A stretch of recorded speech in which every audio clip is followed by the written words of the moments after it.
Barron Trump adjusted the collar of his blazer as he stepped out of the sleek black car that had driven him to his new school. He glanced at the towering building in front of him, a prestigious private school in the heart of Manhattan, the kind of place where the children of the city's elite came to learn, to socialize, and to eventually take their place in the world. But to Barron, it all felt like a stage he was expected to perform on. His family had recently moved back to New York, and with that came a fresh start. Or so it was supposed to feel. Barron wasn't sure how he felt about starting over, especially at a school so high-profile. The whispers, the stares. He knew they'd follow him wherever he went. No matter how hard he tried, he could never escape the weight of being a Trump. Every move he made, every word he spoke, was scrutinized. He took a deep breath, trying to calm the nerves building up in his chest. Today wasn't just his first day.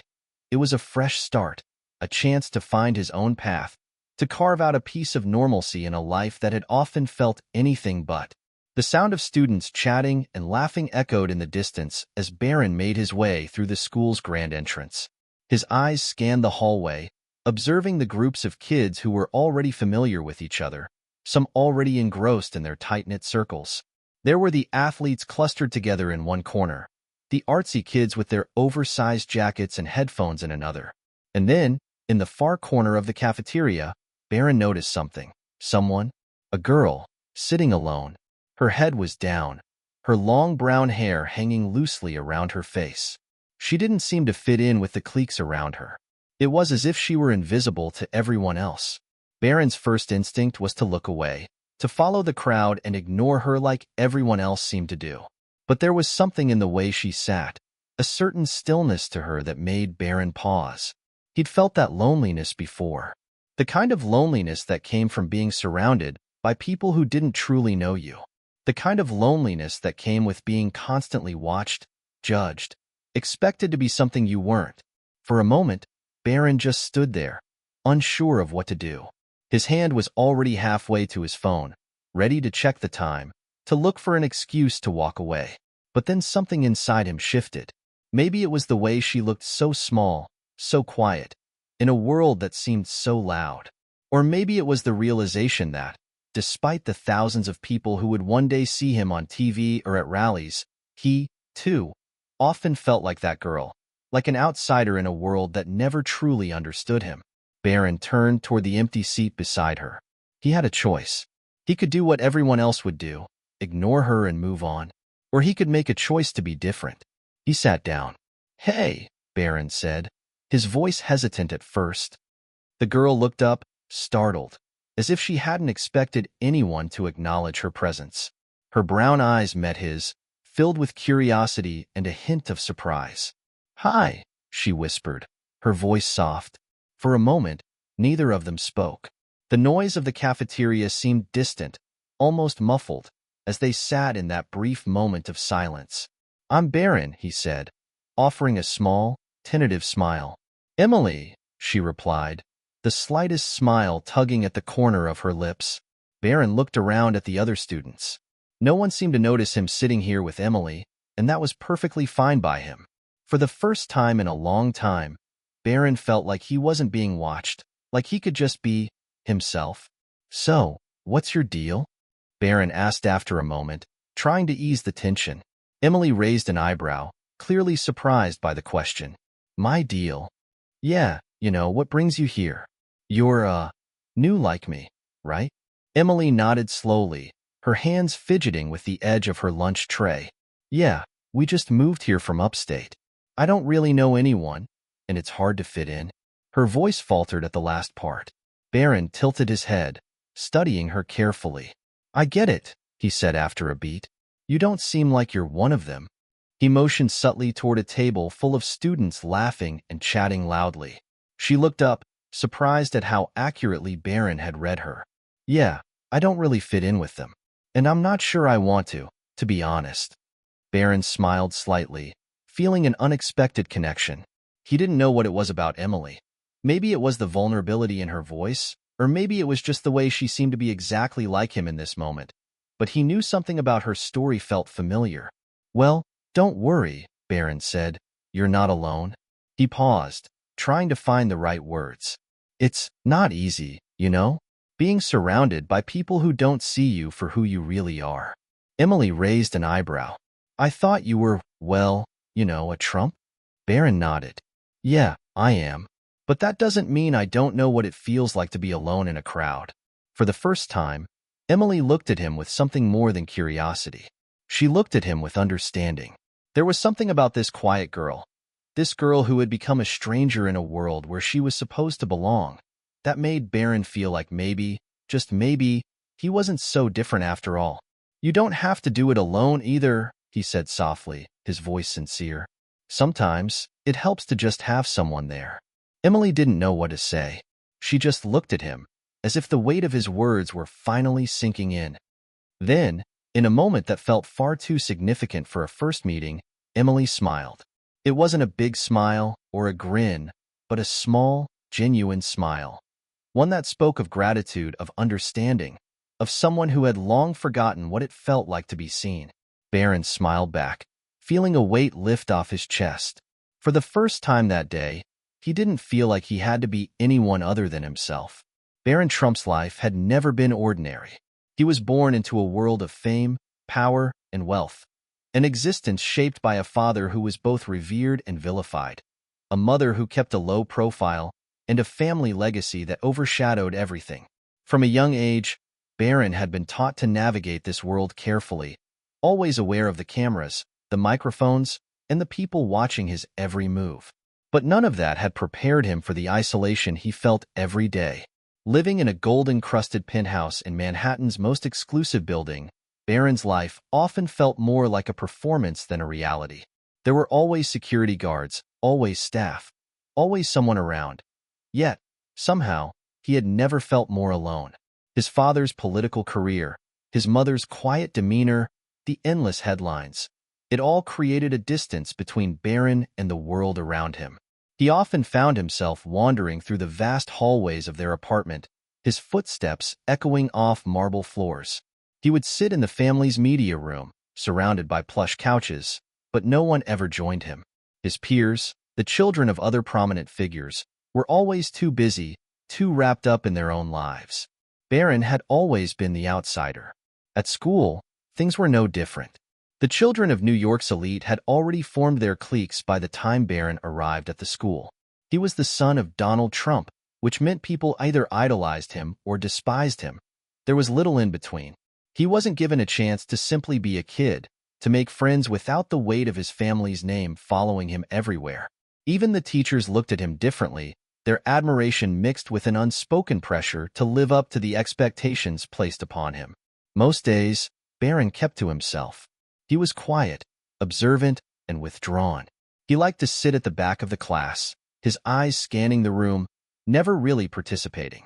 The few people who did approach him were either too eager to get close to his family's wealth or too intimidated by his father's influence to ever be real friends. But all that changed today.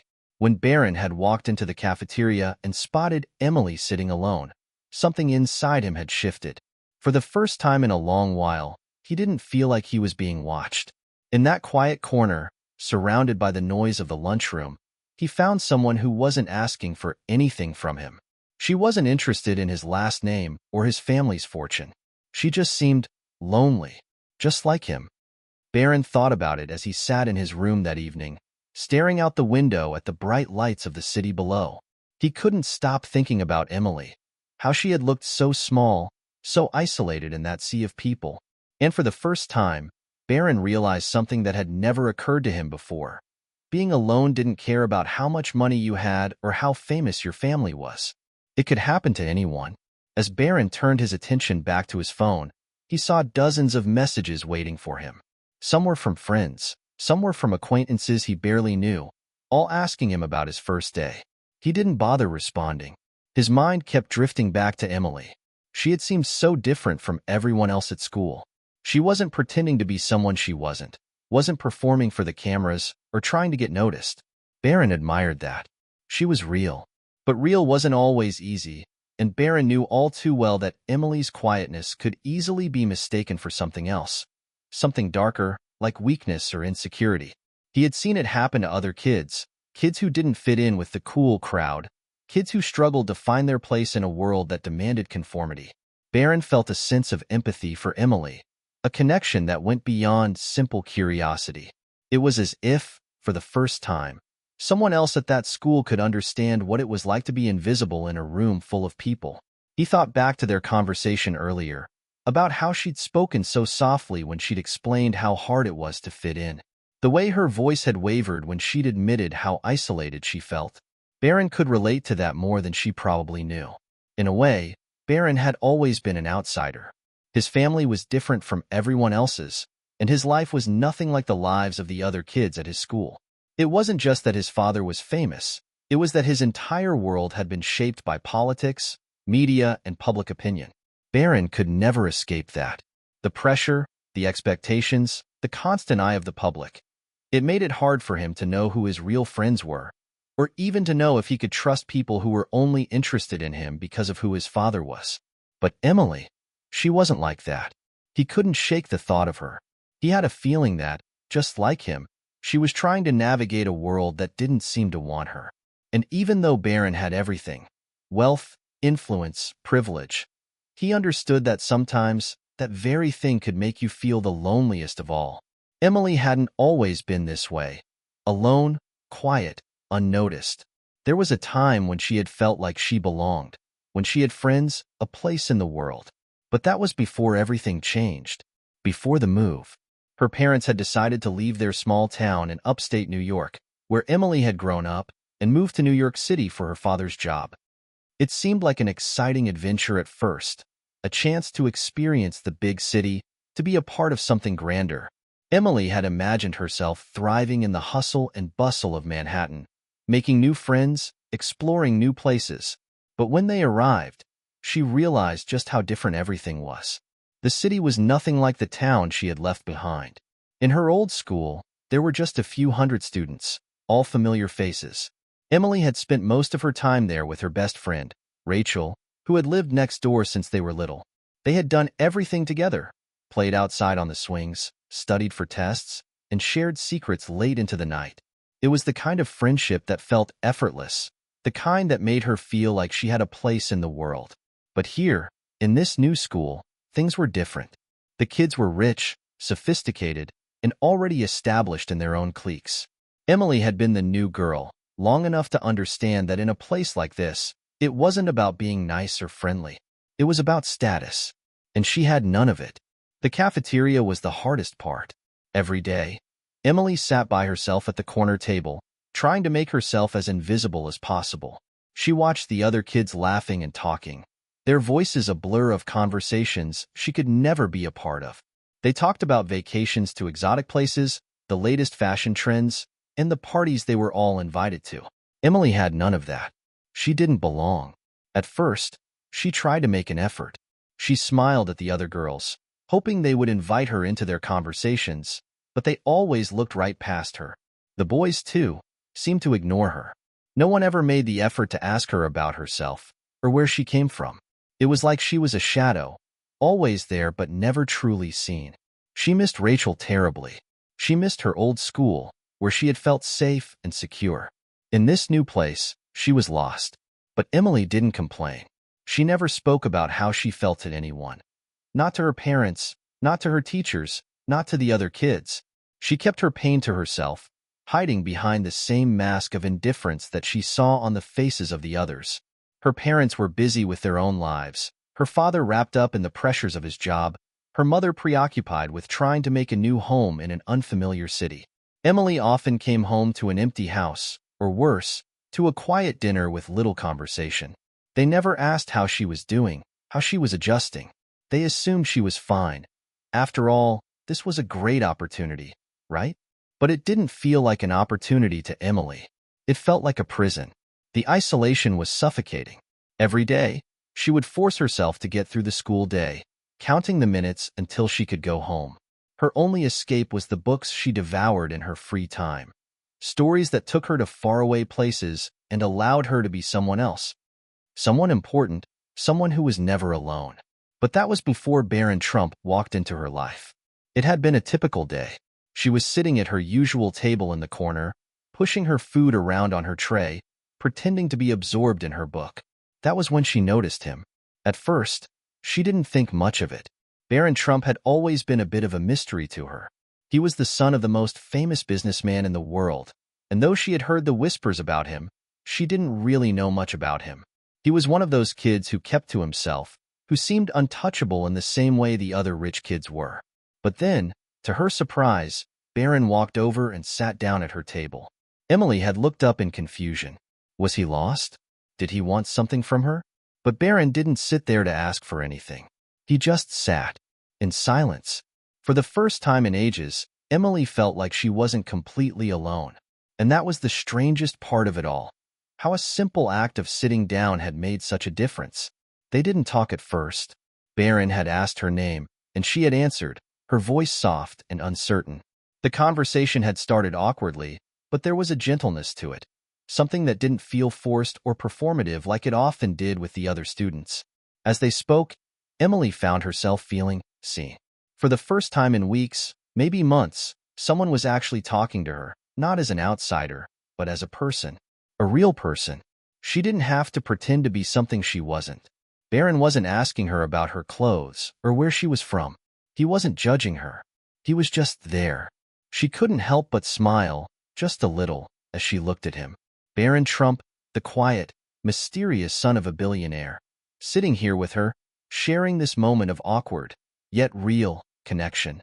It was a feeling she hadn't known she needed until that very moment. And as the days passed, Barron kept coming back. He would sit with her at lunch, and though the conversations were still somewhat tentative, there was an unspoken understanding between them. Emily had always felt that loneliness in a crowd, but when Barron sat with her, it felt like the weight of that loneliness had lessened, just a little. Emily still felt like an outsider at school, still struggled with the feeling of not belonging. But when Barron was with her, it was easier to face.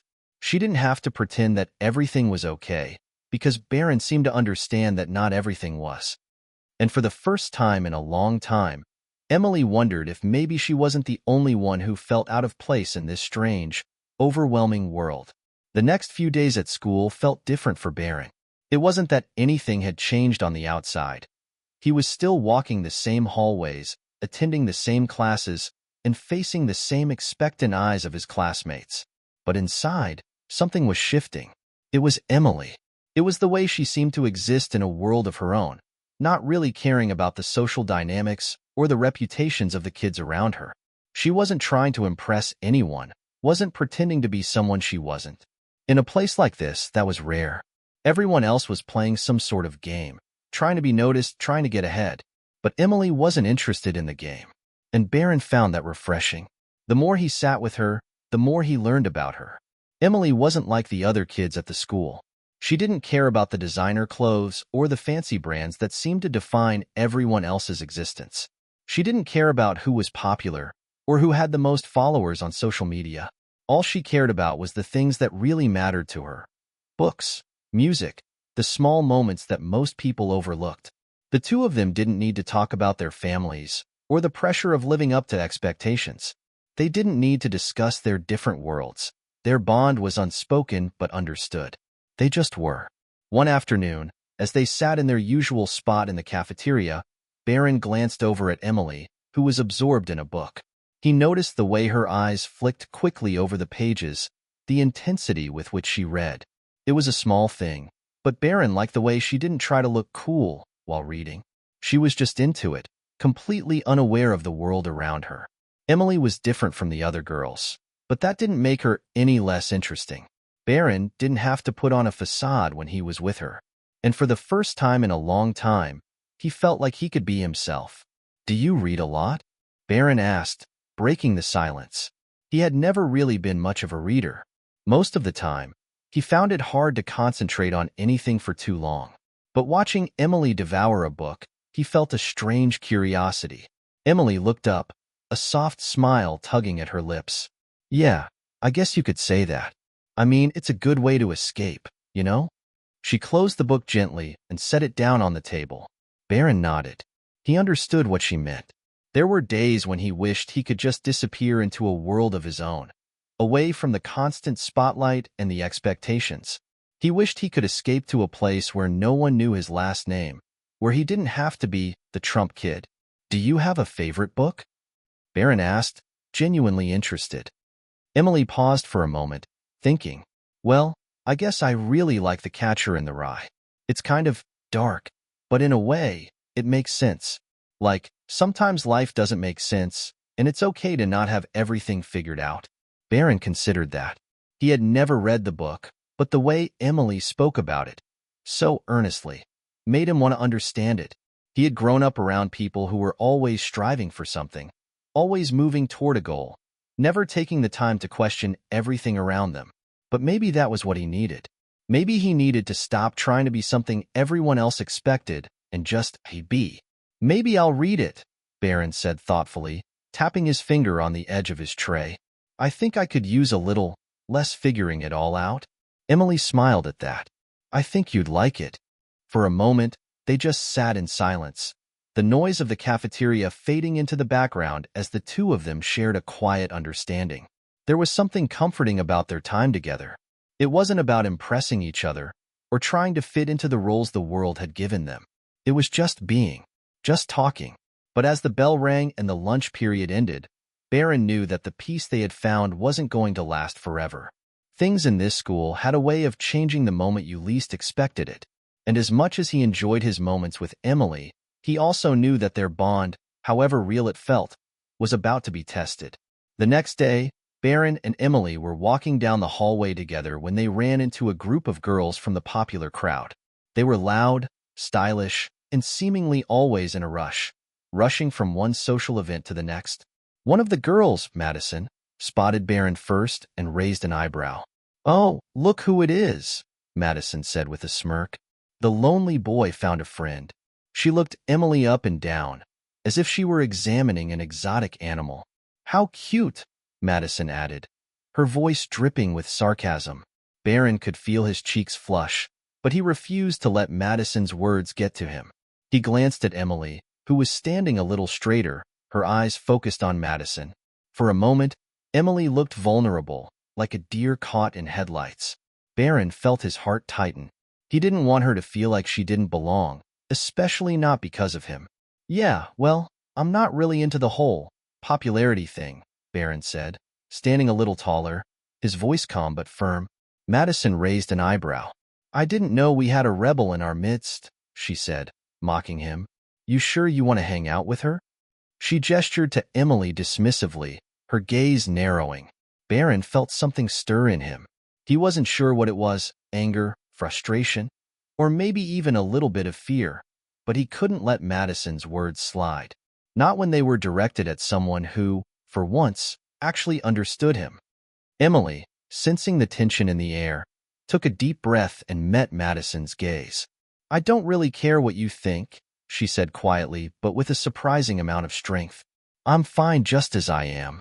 There was a brief pause as Madison blinked, caught off guard by Emily's response. The other girls exchanged uncertain glances, unsure of how to react. Finally, Madison shrugged and turned to walk away, her friends following closely behind, their chatter fading as they moved down the hall. Barron looked at Emily in surprise. She had stood up for herself. She had stood up for them. "Nice," Barron said, a grin spreading across his face. "That was pretty impressive." Emily shrugged, a faint smile playing at the corners of her lips. "I'm used to it," she said, though Barron could tell that wasn't entirely true. She was tougher than she let on, but the world had hardened her a little. Still, Barron couldn't help but feel a sense of pride. Emily had found her voice, and in doing so, she had helped Barron find his as well. The days following their confrontation with Madison and her friends were strangely quiet. The popular crowd didn't seem to bother Barron and Emily much after that incident, and the atmosphere at school shifted. Maybe it was the awkwardness of Madison's defeat, or maybe it was just the fact that Barron and Emily had proven they weren't interested in playing the social game. But whatever it was, things felt different, better. Barron found himself looking forward to lunch more than ever before. He would glance around the cafeteria, searching for Emily's face. She had become the one constant in his unpredictable life. They never had to force conversations, never had to act like they were someone else. They just were. and that was enough. Still, Barron couldn't shake the feeling that something deeper was at play. He didn't just enjoy Emily's company. He needed it. The pressure he faced every day, the constant expectations to perform, to be the perfect son of Donald Trump, it all melted away when he was with her. Emily didn't care about his last name. She didn't see him as a symbol of power, wealth, or celebrity. She saw him as Barron, a kid who had struggles just like anyone else. One rainy afternoon, as Barron was walking out of his last class, he spotted Emily standing by her locker, waiting for the bell to ring. Her hair was a little damp from the rain, and she was staring out the window, lost in thought. There was something serene about her, something that made Barron feel like he was seeing her for the first time. He hadn't realized how much he enjoyed the quiet moments between them until now. "Hey," Barron called out, walking toward her. Emily turned, offering him a small smile.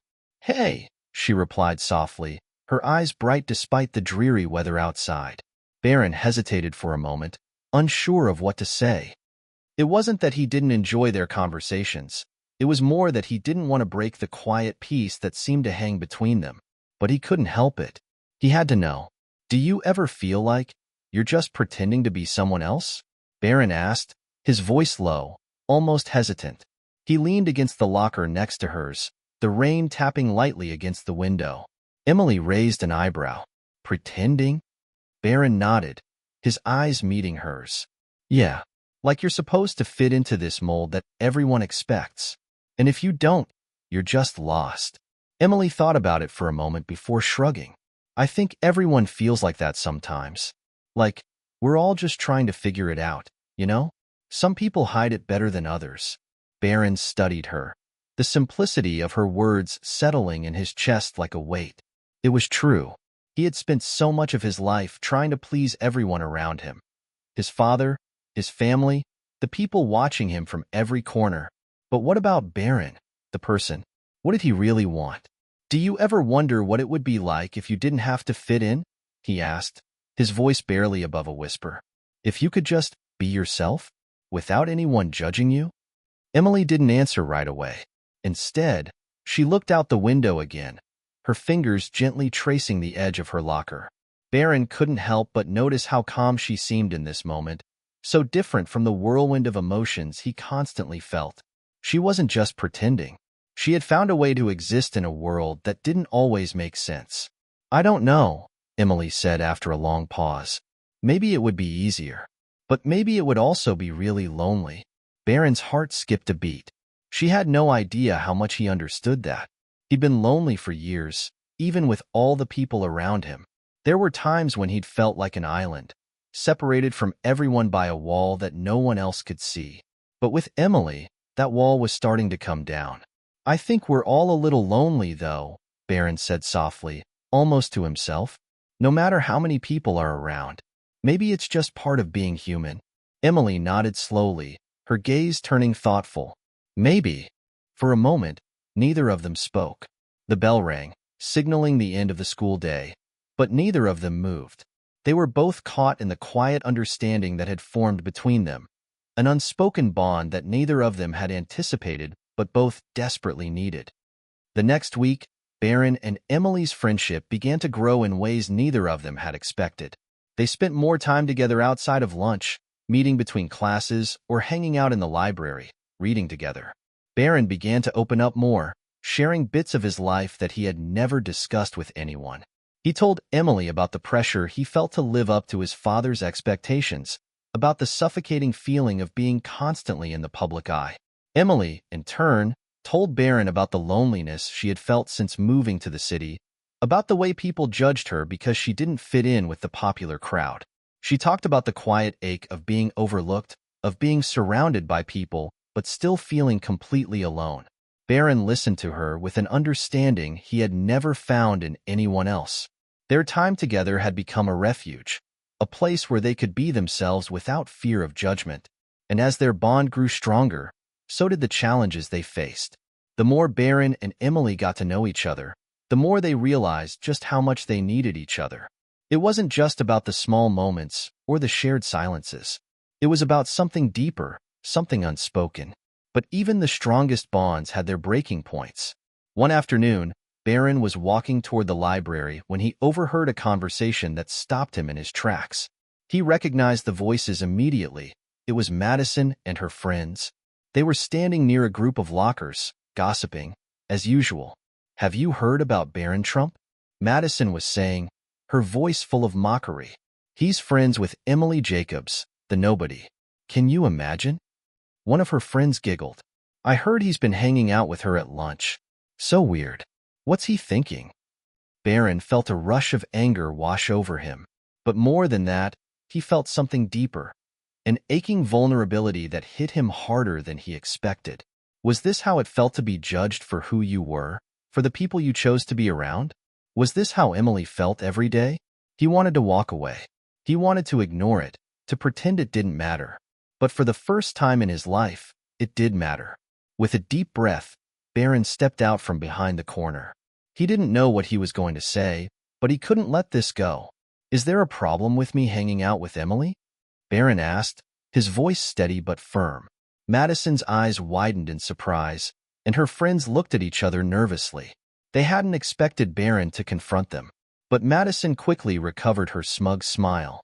"No, of course not," she said sweetly, though the mockery was still evident in her voice. "It's just a little odd, don't you think? Someone like you with someone like her?" Barron stood tall, the anger in his chest slowly turning into something stronger, something determined. "I think you should mind your own business," he said, his tone cold, "and leave Emily out of it." There was a tense silence, and then Madison huffed and turned away, walking off with her friends in tow. Barron stood there for a moment, his heart still pounding, before he turned and walked straight to the library. He needed to talk to Emily. The confrontation with Madison lingered in Barron's mind long after he left the cafeteria that day. He had never been the type to speak up, to challenge the popular crowd, especially not when it came to his own social standing. But Emily had changed something in him, something deep and unspoken. He didn't care about fitting in anymore. What mattered now was being real, even if it meant standing up to those who would tear him and Emily down. When Barron walked into the library later that afternoon, Emily was sitting at their usual table, her nose buried in a book. She didn't see him at first, so Barron paused for a moment, watching her.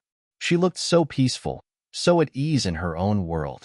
The weight of everything that had happened over the past few weeks, the pressure, the teasing, the judgment, it all seemed to fade away when he was with her. She finally looked up, her face lighting up when she saw him. "Hey," she said, her voice warm. "How was class?" Barron hesitated for a moment before sitting down across from her. He had something on his mind, something that had been nagging at him ever since he overheard Madison and her friends. "It was fine," Barron said quietly, but his voice faltered slightly. "Listen, I need to talk to you about something." Emily frowned, sensing the shift in his tone. She set her book aside and leaned forward. "What's going on? You look different." Barron took a deep breath, then told her everything. About the conversation he'd overheard in the hallway, about Madison and her friends mocking their friendship. He told her how it made him feel, angry, frustrated, but more than that, hurt. Hurt that people could judge her, could judge them, just because they were different. Emily listened quietly, her eyes soft with understanding. When Barron finished, she exhaled slowly, her gaze distant for a moment, as if she were weighing something heavy. "I'm sorry," Barron added, his voice small. "I didn't mean to make things harder for you. I don't know, I didn't think it would be like this." Emily shook her head, cutting him off gently. "Don't apologize. You didn't do anything wrong." She paused, her lips pressing together thoughtfully. "I've been dealing with this kind of thing for a long time, Barron. People like Madison don't understand what it's like to just be yourself without worrying about fitting into a box." She leaned back in her chair, her fingers tracing the edge of her book. "But honestly, I think they're the ones who are missing out. They're stuck in this shallow world where everything is based on appearances and status. It's exhausting." Barron looked at her, surprised by the strength in her words. It wasn't the first time she had stood up for herself, but hearing her speak so confidently about her own struggles made him realize how much more she had endured than he had ever known. It was clear now that Emily wasn't just a quiet, introspective girl. She was someone who had faced rejection and judgment and still managed to hold her head high. "I guess I'm just tired of pretending," Barron said, leaning back in his chair. "I don't want to be someone I'm not. I don't want to be a symbol. I just want to be Barron." Emily smiled softly, her eyes meeting his. "Then be Barron. Don't let anyone tell you who you should be. It's your life, and you don't have to play by anyone else's rules." For a moment, they just sat there, the weight of everything they'd been through lifting a little as they shared this quiet understanding. It wasn't about what the world expected of them or how others saw their friendship. It was about what they meant to each other. But even as they sat there in the peaceful quiet of the library, Barron couldn't shake the nagging feeling that things were about to get even more complicated. The very next day, Barron's fears were confirmed. It started when he received a text from his father. Donald Trump had been following the school gossip, as he always did, and had heard about Barron's newfound friendship with Emily. Barron hadn't thought much of it. He was used to his father's public persona and the way people were always talking about the Trump family. But this text was different. "You need to stop hanging out with that girl," the message read, blunt and to the point. "She's not the right crowd. It's bad for your image. You're here to focus on your future, not make friends with people who won't help you." Barron stared at the screen for a long time, his stomach twisting in knots. He had expected criticism from the outside world, but from his own father, this felt different. It wasn't just a message telling him to avoid trouble. It was a message telling him to abandon someone who had become important to him, someone who had made him feel seen in a way no one else had. He sat in his room for a long time, the text still glowing on his phone, his thoughts racing. He didn't want to disappoint his father, but he also didn't want to lose Emily. Barron wasn't sure how much longer he could keep pretending to be someone he wasn't. But how could he stand up to his father, the most powerful man in the world, when the whole world seemed to be watching? Later that afternoon, Barron found himself in the school courtyard, staring out over the green lawns, his thoughts still clouded. Emily found him there, as she often did when something was weighing on his mind. She sat down next to him without a word, her presence calming him in a way that words couldn't. "You okay?" Emily asked, her voice soft. She could tell something was wrong. Barron glanced at her, trying to mask the conflict in his eyes. But she saw right through him, as she always did. "My dad," Barron began, his voice faltering. He doesn't think it's a good idea for me to hang out with you anymore." Emily looked at him, her brow furrowing. "What?" Barron nodded, looking down at his hands. "He says you're not the right crowd, that I need to focus on my future, not waste time on people who won't help me." There was a long silence between them, a heavy weight hanging in the air. Emily could feel the ache in Barron's voice, the struggle between wanting to make his father proud and wanting to be true to himself. "You don't have to listen to him, Barron," Emily said softly, her words gentle but firm. "You don't have to choose between me and your family. You deserve to have both." Barron shook his head. "It's not that simple. My dad, he's always had a plan for me, and sometimes I feel like I don't even have a say in it." Emily placed a hand on his arm, her touch grounding him in the moment. "You do have a say. You always have. Don't let anyone else make your choices for you. Not your dad, not anyone." Barron looked at her, the weight of her words sinking in. Emily was right. He had a choice. And it wasn't just about making his father happy. It was about making himself happy. For the first time in a long time, Barron felt like he could take control of his own life. It wasn't going to be easy, but maybe it was time to stop pretending. The weight of his father's text lingered in Barron's mind all night. The words, "not the right crowd," replayed over and over, making his stomach twist. He had always been told what to do, what to say, and who to be. But with Emily, he felt different. She was the one person who made him feel like he wasn't just a son or a figurehead, but a person. Someone who could think and feel and make his own choices. But now, with his father's expectations looming over him like a storm cloud, Barron wasn't sure how much longer he could stand up to it. The next morning, Barron arrived at school earlier than usual. He needed time to think. The halls were still quiet, and the only sounds were the occasional footsteps of students filtering in. He walked through the empty corridor, heading toward the courtyard where he and Emily often met before the school bell rang. He wanted to see her again, to talk to her about everything. But what could he say? Barron sat on the cold stone steps leading into the courtyard, running his fingers through his hair. His phone buzzed in his pocket. He didn't need to look at it to know who it was. His father had texted again. "Have you thought about what I said? This is for your future, Barron. You can't waste time on these distractions." He stared at the message for a moment, his fingers hovering over the keys. He could reply, tell his father that he understood, that he would cut ties with Emily to avoid the trouble. But something inside him resisted the urge. Something deep down told him that he couldn't keep doing this. Not anymore. Just as Barron was about to put his phone away, he saw Emily approaching from across the courtyard. Her bright, familiar smile was a beacon of warmth, and Barron couldn't help but feel a rush of relief. He stood up to meet her halfway, the momentary weight of his father's words slipping away in her presence. "Hey," she said, her voice light and carefree, as if nothing was wrong. "How are you holding up?" Barron smiled faintly, but the tension in his chest was hard to ignore. "I don't know. Honestly, I don't know what to do anymore." Emily stopped in front of him, her expression turning serious. "You mean with your dad?" Barron nodded, looking down at his feet. "Yeah, he doesn't want me to hang out with you. He thinks you're not the right crowd." Emily blinked in surprise, her lips parting in disbelief. "He really said that?" Barron's eyes met hers. "Yeah, he wants me to focus on my future. He says I should be around people who can help me, people who can get me ahead." Emily frowned deeply.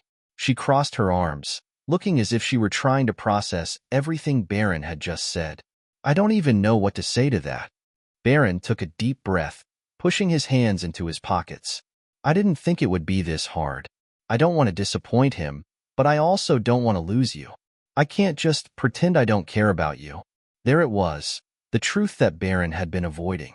It had always been easier to pretend he didn't feel anything, to go along with his father's plans and live in the shadow of his family's expectations. But he couldn't ignore it any longer. The connection he had with Emily was real. He didn't want to let that go. Emily reached out, gently touching his arm. "Barron, you don't have to choose between me and your family. You can choose both. But you also need to choose yourself. If you're going to make this work, you have to be honest about what you want. No one else can tell you that." Barron looked at her, searching her face for any sign of doubt or judgment. But there was none. Emily wasn't telling him what to do. She was encouraging him to make his own decision, to find his own path. "You're right," Barron said quietly, his voice firming with resolve. "I can't keep living in the shadow of what everyone else expects. I've spent my whole life doing that, and it's exhausting. I want to be myself. I want to be with you." Emily smiled, her eyes softening. "And you can be, Barron. Just don't forget who you are in the process." Barron nodded, feeling a sense of clarity he hadn't experienced in years. He didn't need to follow anyone else's path to be happy. He didn't have to mold himself into the person everyone wanted him to be. He could be Barron, his own person, and that was enough. The days that followed were a blur. Barron didn't immediately confront his father. He knew that would take time. But he started to make small changes. At school, he no longer kept his distance from Emily. He sat with her at lunch, walked with her between classes, and spent more time in the library with her than ever before. He didn't care who saw. When Madison and her friends made snide remarks, Barron ignored them. He didn't care about their opinions anymore. The more he spent time with Emily, the more he realized that the opinions of others didn't define who he was. However, he knew that his father's disapproval still loomed over him. Barron had been raised to meet certain expectations, and those expectations didn't disappear overnight.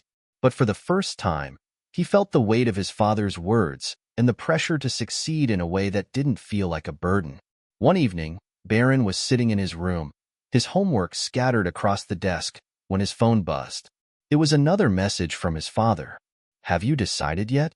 It's not too late to make the right choice." Barron stared at the screen for a long time, his heart racing.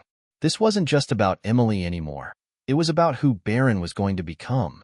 Would he continue to live for others, following the path laid out for him?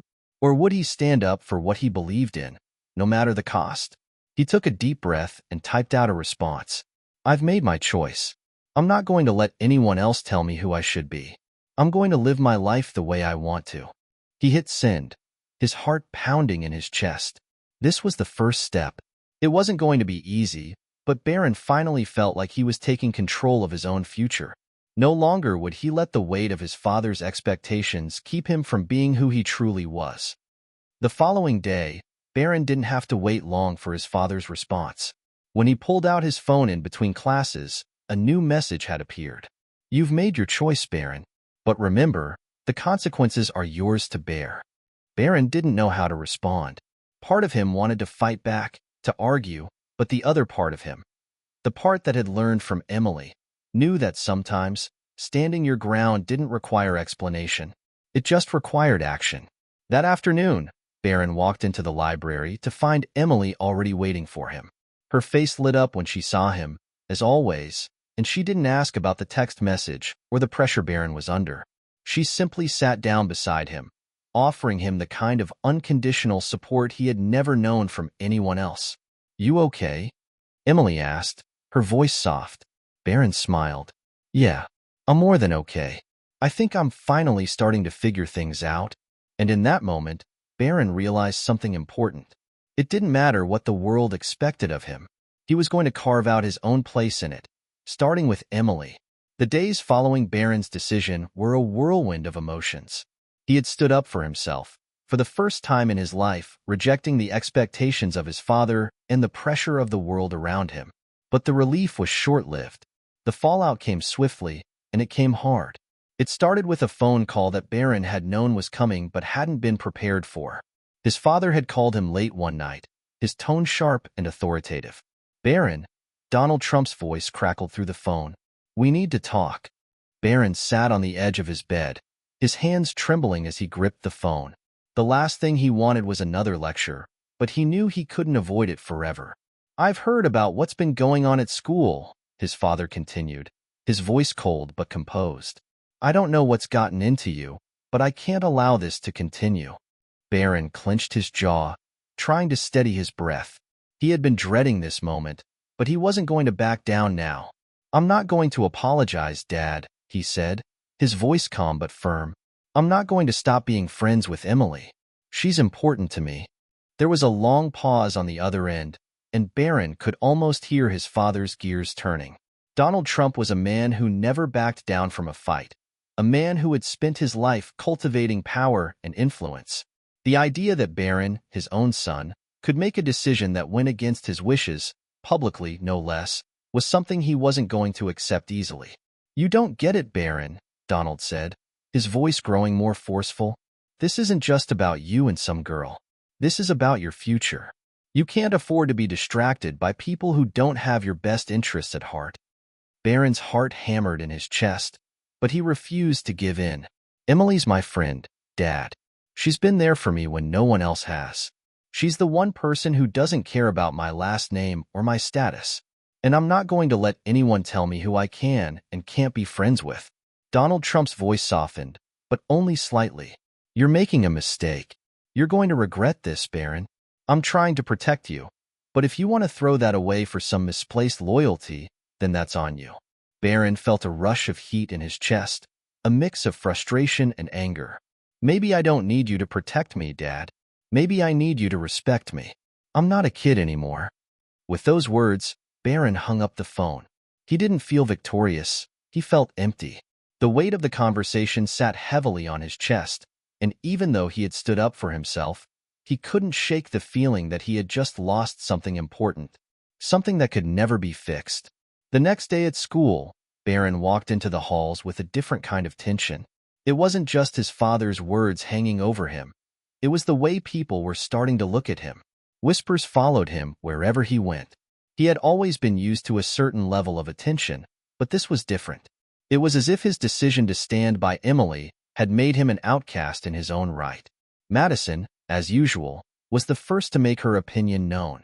As Barron walked by her group at lunch, she tossed him a smug smile.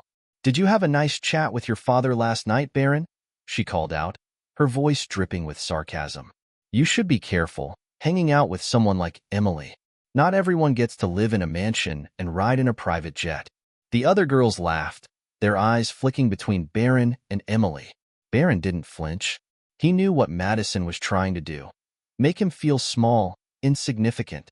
But this time, it didn't work. He walked over to Emily's table, sitting down beside her without a second thought. Emily gave him a quiet smile, and Barron felt a small measure of relief. She didn't care what people said. Neither did he.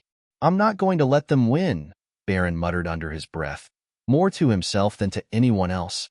Emily nodded, her eyes kind but firm. "You don't have to. You're stronger than they think." But even as Barron settled into the familiar comfort of Emily's support, he couldn't shake the feeling that things were slowly beginning to change. No matter how confident he was in his decision, no matter how much he believed in his friendship with Emily, the pressure was mounting. And the consequences, however inevitable, were becoming more apparent by the day. That afternoon, Barron was caught off guard when the principal's office called his name over the intercom. His stomach dropped. He had no idea what this was about, but he knew it couldn't be good. The way the office staff had said his name, with that little bit of hesitation in their voices, it wasn't just a routine check-in. When he arrived at the principal's office, the door was closed, and the air inside felt heavy, as though the very walls were pressing in on him. Principal Thompson sat behind his desk, his face drawn with concern. Standing next to him, however, was someone Barron didn't expect to see. His father. Donald Trump stood there, arms crossed, looking like he had walked straight from a boardroom meeting. His sharp suit and steely gaze made him look even more intimidating than usual. Barron's heart raced as he entered the room, closing the door behind him. His father didn't acknowledge him, but Principal Thompson did, his expression apologetic. "Barron, please take a seat," the principal said, gesturing to the chair in front of the desk. "We just wanted to talk about some recent developments." Barron glanced at his father, who nodded in approval. Barron sat down, his mind racing. What was going on? Had his father gone to the school? Had he contacted the principal? "Look, Barron," Principal Thompson began, his tone more cautious than usual. "There's been some concern about the influence certain friendships are having on your academic performance and your overall behavior at school." Barron felt a knot form in his stomach. He knew where this was going. His father was involved, and that meant things were about to get a lot more complicated. "Your father and I both agree that your future is important," the principal continued. "But it's also important that you're surrounding yourself with people who support your goals and your ambitions." Barron's jaw tightened. "I don't need anyone to tell me who I should be friends with." Donald Trump's gaze locked onto his son. "You're not a child anymore, Barron. You need to start acting like someone who's got a future to protect." Barron didn't respond. He couldn't. The anger building inside him was too much to express without saying something he might regret. The principal shifted uncomfortably, his eyes darting between Barron and Donald. "We just want to make sure you're on the right path." "I'm on the path I choose," Barron said quietly, his voice firm, his gaze unwavering. "I'm not going to change who I am or who I spend time with just because of what you think is best for me." There was a long silence. Barron felt his father's eyes on him, and for the first time, it didn't feel like a look of approval. It felt like a look of disappointment, a look that said Barron was making a dangerous choice. But Barron didn't waver. He had made his decision, and he wasn't going to apologize for it. The tension in Barron's home grew palpable in the days following his confrontation with his father and the principal. It was as if an invisible wall had been erected between them. Barron tried to focus on his schoolwork, but it was hard to concentrate when every corner of his life seemed to be under scrutiny. His father had taken to sending him long, passive-aggressive texts, each one more insistent than the last. "You'll see," one read. "This will only hurt you in the long run." Another was more direct. "You're making a huge mistake, Barron. I can't protect you from yourself forever." But Barron wasn't going to back down. The pressure from his father was immense, but it was no longer enough to make him question his decision. He had never felt more certain about anything in his life. His friendship with Emily had shown him something he hadn't known before, the power of choosing for himself. Still, the impact of his father's disapproval was undeniable. At home, things were colder than they had ever been. Barron spent his evenings holed up in his room, often foregoing dinner to avoid facing his father's silent anger. Melania, his mother, seemed to be caught in the middle, her usually supportive nature replaced by a quiet, sad resignation. Barron couldn't blame her. She didn't want this rift between father and son any more than he did. But it wasn't just at home that things were shifting. School was becoming harder to navigate as well. Madison and her clique made it their mission to remind Barron at every turn that he was walking a dangerous path. The whispers in the halls had turned into open mockery. Barron tried to ignore it, but every passing day made it harder. There were even rumors circulating that Emily was using him to get closer to the right people. Barron knew those rumors were far from the truth, but the damage was done. He couldn't escape the stares, the pointed remarks, the way people seemed to be watching his every move. Emily, on the other hand, remained unfazed. She stood by him, unwavering. She could see the toll the whispers were taking on Barron, but she refused to let him carry the burden alone. "You can't let them get to you," she told him one afternoon as they sat together on the steps outside the school, watching the students rush past. "You know who you are. You don't need anyone's approval." Barron glanced at her, grateful for her steady presence. It was moments like this that reminded him why he had made the decision to stand by her. Despite all the noise, Emily remained a constant. She didn't care about his family's name or his wealth. She cared about him, Barron, the real him. "I know, but it's hard. You don't understand the pressure," Barron said, his voice low. "My dad, he's not going to let this go.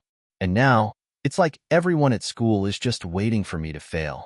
Emily gave him a determined look. "Don't let their opinions define you. You're not a failure. And I believe in you. You're doing what's right, and in the end, that's all that matters." Her words were a lifeline, but even they couldn't stop Barron from feeling like the world was slowly closing in on him. It was a Friday evening when Barron found himself standing face to face with his father once again. The confrontation had been building for days, and Barron could feel it in the air like static before a storm. Donald Trump had asked to meet with him after dinner, a request that Barron knew was not going to be casual.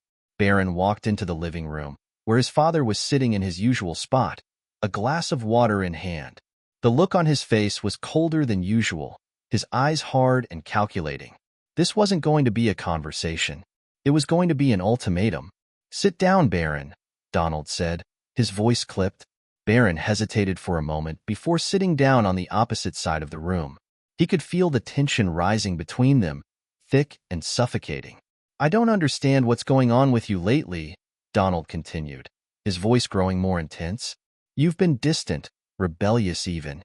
I've given you everything, Barron, everything. And this is how you repay me?"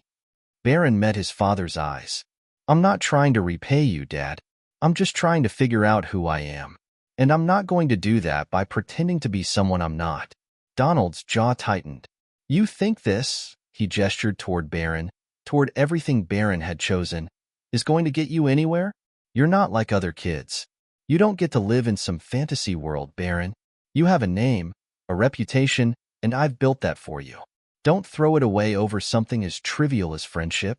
Barron's heart raced as his father's words hit him like blows. It wasn't just the words themselves, it was the way they made him feel. Small, insignificant, like his entire existence had been a carefully constructed illusion, and the moment he stepped outside of that illusion, it would all come crashing down. But Barron wasn't going to let his father break him. He stood his ground, even as his insides trembled. "It's not trivial. Emily's my friend. I don't care about the reputation or the name. I care about being myself." Donald's face darkened, his voice lowering to a menacing calm. "You're playing a dangerous game, Barron, and I'm not sure how much longer I can protect you from the consequences." Barron's eyes locked onto his father's, a mixture of defiance and sorrow in his gaze. "Maybe I don't need you to protect me anymore." The words hung in the air between them like a challenge. For a long moment, neither of them spoke. Then, Donald stood up, his gaze never leaving Barron. "You're making a mistake, and when you realize that, it will be too late." Barron didn't respond. He didn't have to. He had already made his decision. The next few days were quiet, eerily so. Barron's relationship with his father had reached a breaking point, and there was no turning back now. The coldness at home was becoming unbearable. Barron spent most of his time in his room, trying to focus on his studies, but the weight of everything, his father's words, the tension at school, the constant whispers, made it hard to concentrate. Emily, however, continued to be a source of strength. She could see how much Barron was struggling, but she refused to let him sink into despair. Every day, she found little ways to remind him that he wasn't alone. Whether it was sharing a quiet lunch, sending him a text to check in, or simply sitting with him in silence, Emily made sure Barron knew he had someone in his corner. But Barron couldn't shake the feeling that things were changing, and not necessarily for the better. Every day, he faced a new challenge. The whispers at school were getting louder, more malicious. Madison's insults were now laced with cruel taunts, and her friends weren't far behind. Barron could feel their eyes on him all the time, like he was a walking target. And yet, despite it all, there was something inside Barron that refused to be broken. No matter what his father said, no matter what the students at school thought, Barron knew one thing for sure. He wasn't going to lose himself. Not this time. It was one of those rare moments when Barron felt like he could breathe again. The weight of the last few weeks, the constant tension between him and his father, and the endless whispers at school had finally caught up with him. But today felt different. For the first time in a while, he felt a small glimmer of hope. It wasn't anything monumental, but it was something. Emily had invited him to a local park after school. It was her way of giving him a brief escape from the pressure of everything. She knew he wasn't the type to ask for help or to share what was bothering him, but she could read him like a book. They met at the entrance to the park, a place that had always been a haven for them. The trees stood tall against the fading afternoon sky, casting long shadows on the grass. There was something calming about the sound of leaves rustling in the breeze, the distant hum of cars on the road, and the soft chatter of a few other kids lingering around. As Barron walked up to Emily, he felt a small weight lift off his shoulders. It was rare that he could just be himself, without the trappings of his family name, without the expectations weighing him down. Here, with Emily, he could let go of the mask he wore so often in the world. "Hey!" Emily greeted him with a smile, her eyes bright despite the weariness Barron could see in her. "Hey!" Barron replied, feeling a flicker of warmth at her presence. He'd never been good at expressing his feelings, but Emily never seemed to mind. They started walking along the park's winding paths, side by side. The late afternoon sun dipped below the horizon, painting the sky in hues of orange and pink. Barron's thoughts swirled, but for once, he wasn't trying to figure everything out. He was just there with her, enjoying the stillness. "I talked to my mom today," Emily said, breaking the silence. "She says you're doing okay, even if it doesn't feel like it." Barron gave a half-smile. "I don't know about okay. Things at home are rough, to say the least. Dad's not letting up. It's like the more I stand up for myself, the more he pushes me away." Emily nodded thoughtfully, her expression soft. "I can't imagine how hard that must be. I know you want him to understand, but sometimes people don't get it until they've had time to think it through." Barron sighed, his gaze drifting to the ground as they walked. "It's not just about him understanding anymore. It's about me choosing my own path.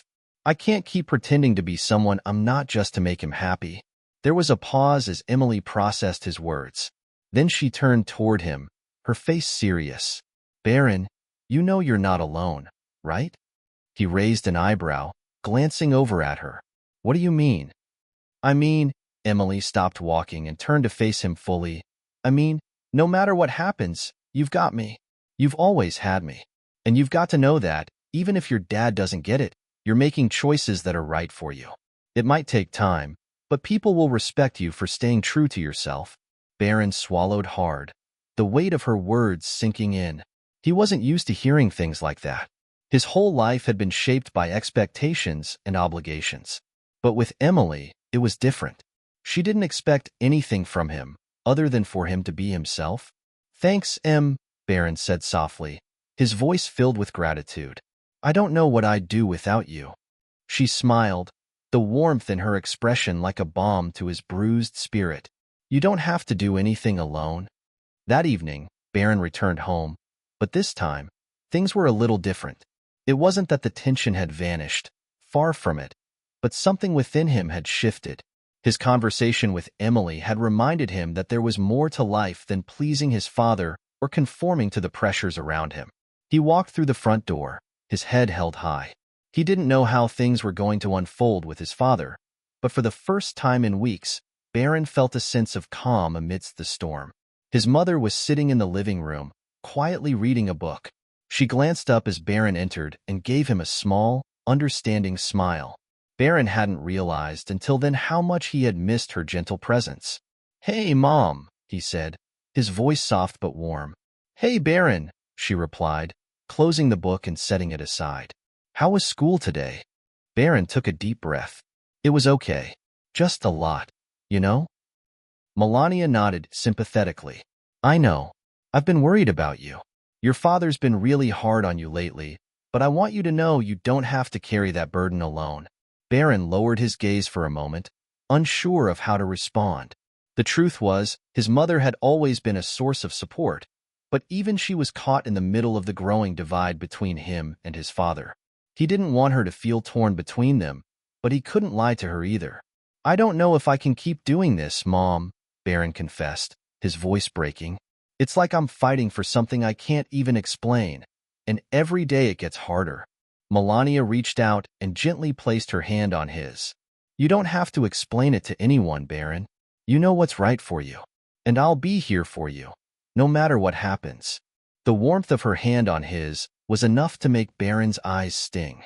He hadn't realized how much he needed to hear that, how much he needed to feel like someone, at least one person, truly understood what he was going through. Later that evening, Barron found himself face to face with his father once more. Donald Trump was sitting in his usual spot, the same chair that seemed to command every conversation in their house. Barron could feel the air in the room thickening as he approached. "Barron," Donald began, not looking up from his phone. "We need to talk." Barron hesitated, then walked over to the chair across from his father. He wasn't sure what this conversation would be about, but he knew it wouldn't be easy. "I've been thinking," Donald continued, his tone softer than usual. Maybe I was too hard on you. I didn't realize how much this friendship with Emily meant to you. But you have to understand something." Barron waited, his heart beating faster. "You're not just a regular kid," Donald said, his gaze finally lifting from his phone to meet Barron's. "You're a Trump, and people expect you to act like it. You can't just go around making decisions without thinking about the consequences." Barron nodded, his voice steady but firm. "I've thought about it, Dad. I know what's at stake. But this isn't just about status or reputation. This is about being true to myself." Donald studied him for a long moment, his eyes searching Barron's face as if trying to see if he really meant what he said. Finally, after what felt like an eternity of silence, Donald spoke again, his tone grudgingly resigned. "You're a stubborn kid, Barron. I can't say I agree with you, but I suppose I can respect that." Barron let out a breath he hadn't realized he'd been holding. It wasn't an apology, and it wasn't a full reconciliation, but it was something. It was a step, however small, toward understanding. It was a week after his difficult conversation with his father that Barron began to sense a shift in the air. It wasn't a drastic change, but there was something different about the way his father looked at him now. Donald Trump's gaze wasn't as piercing, and his words weren't as harsh. It was as if he had been forced to acknowledge something he hadn't been willing to face before. Barron was no longer the boy who would simply follow orders. For Barron, the change was both relieving and unsettling. He wasn't used to his father's sudden moments of silence, his introspective stares that followed Barron's every move. It was as though Donald was reevaluating everything he had thought about his son. And in some ways, Barron felt like he was reevaluating himself too. His defiance against his father's expectations hadn't been easy, but now that he was standing his ground, Barron couldn't help but wonder if it had been the right decision. What would his life be like if he chose the safe route? If he returned to the familiar, comfortable path his father had set for him? But every time he considered that possibility, Barron thought about Emily. She had become his anchor.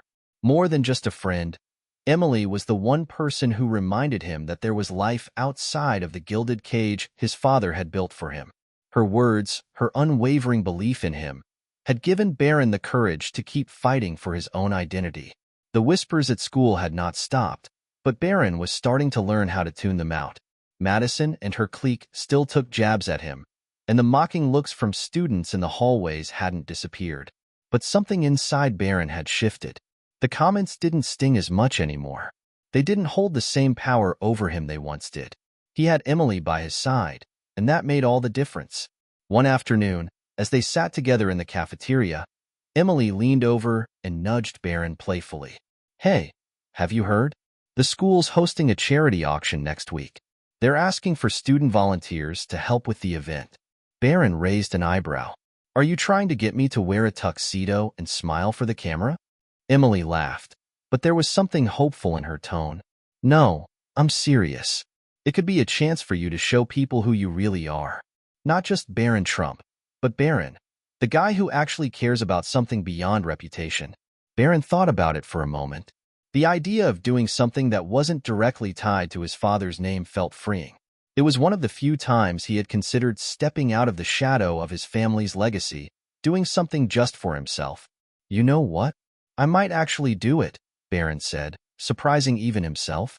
"Maybe it's time I showed them I'm more than just a last name." Emily grinned, her eyes lighting up. "I knew you'd get on board. We'll make it fun." The following week, Barron attended the charity auction. It wasn't as glamorous as some of the events his family hosted, but it was something new, something real.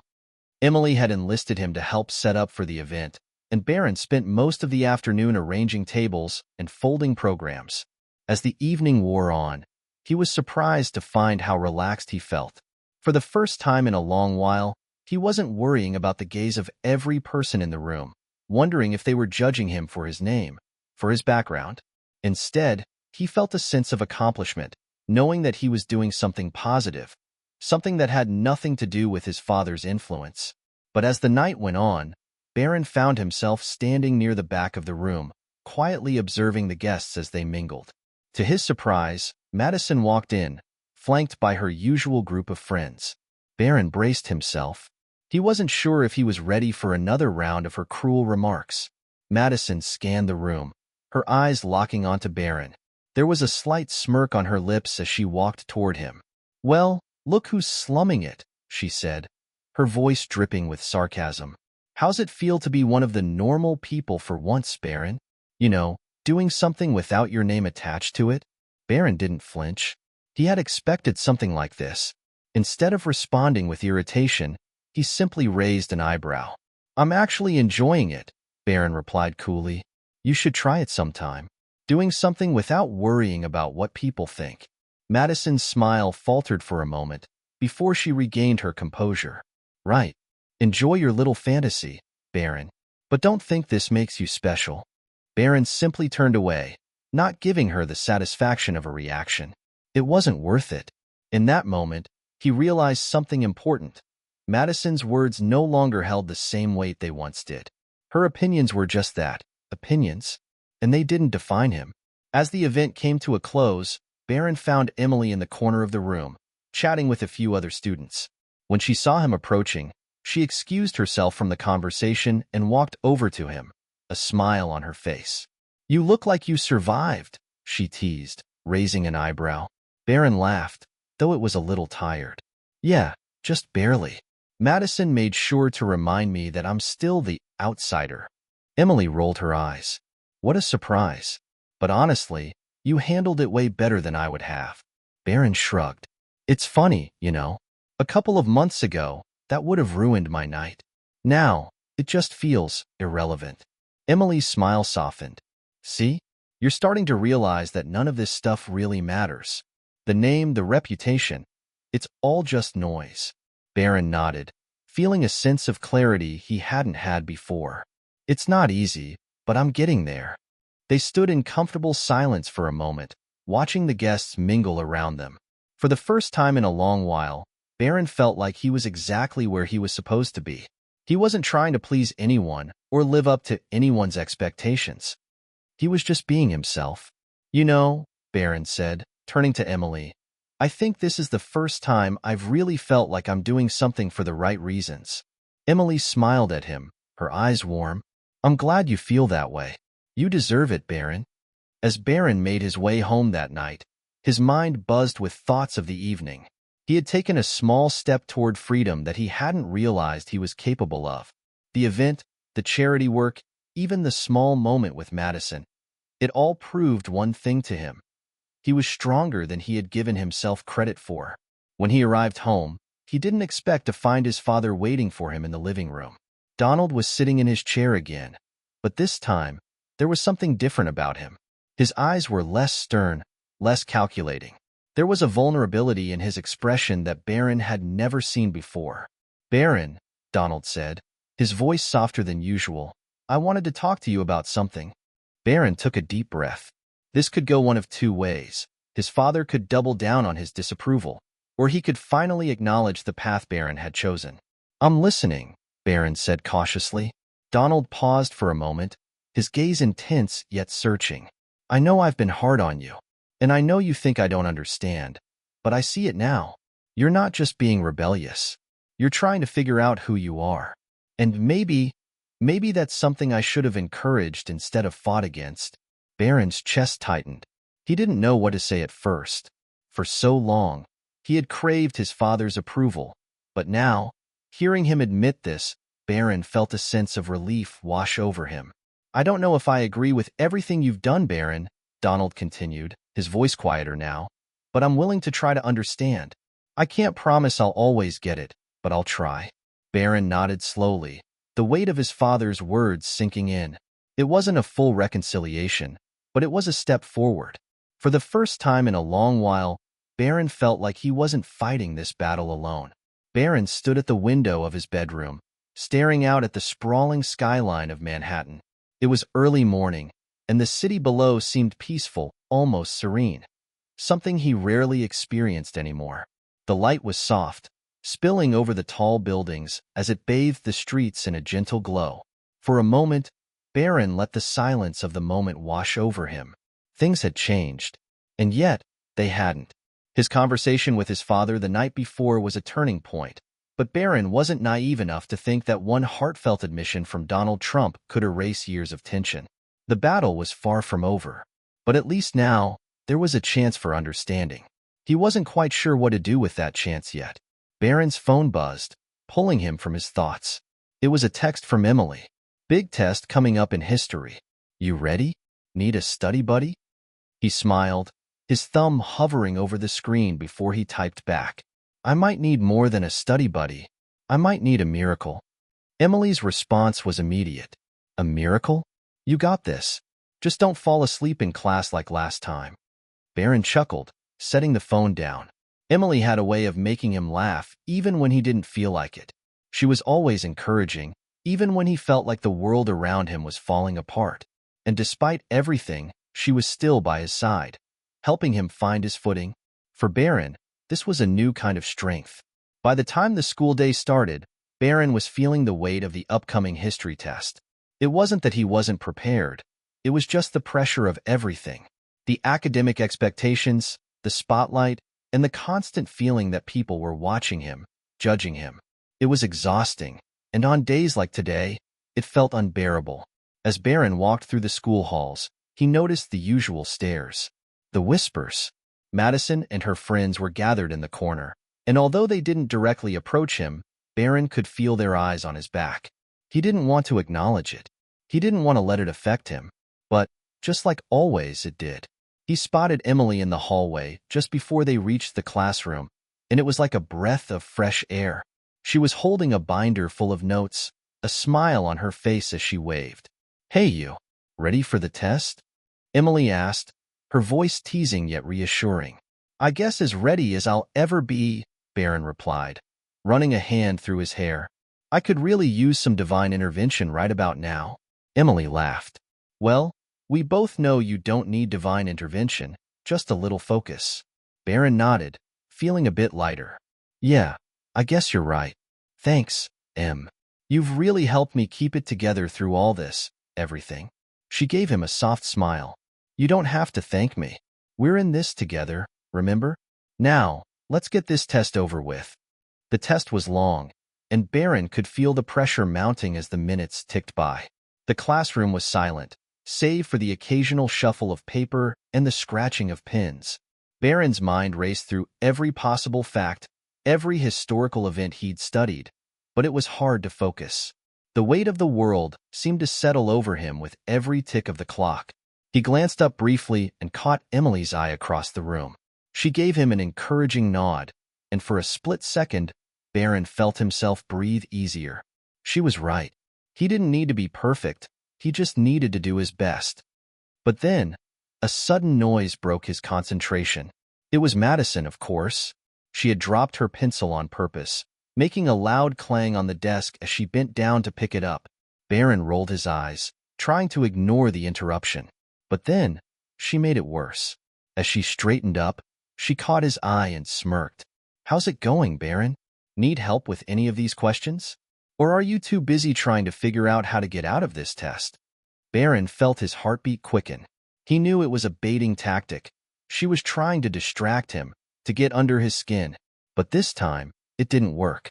Barron clenched his jaw, forcing himself to focus. "Thanks, but I've got it covered," he said flatly, turning his attention back to the test. He could hear Madison scoff, but Barron didn't care. He wasn't going to let her get to him anymore. He wasn't going to let anyone get to him. As the bell rang, signaling the end of the test, Barron felt a wave of relief wash over him. He wasn't sure how he had done, but he knew he had given it his all. He gathered his things slowly, taking his time to leave the classroom. When he walked out into the hall, Emily was waiting for him, a grin on her face. "Hey, how did it go?" she asked. Barron gave a half-smile. "I think I did okay. Not sure how the last couple of questions went, but I feel good about it. For once." Emily raised an eyebrow. "For once? You're always so hard on yourself." Barron chuckled. "Maybe I've learned a thing or two." That evening, Barron sat at the dinner table, pushing his food around on his plate. He hadn't seen his father all day, and while part of him was relieved, another part of him felt the familiar ache of wanting a connection. Barron knew his father loved him. He had to know that.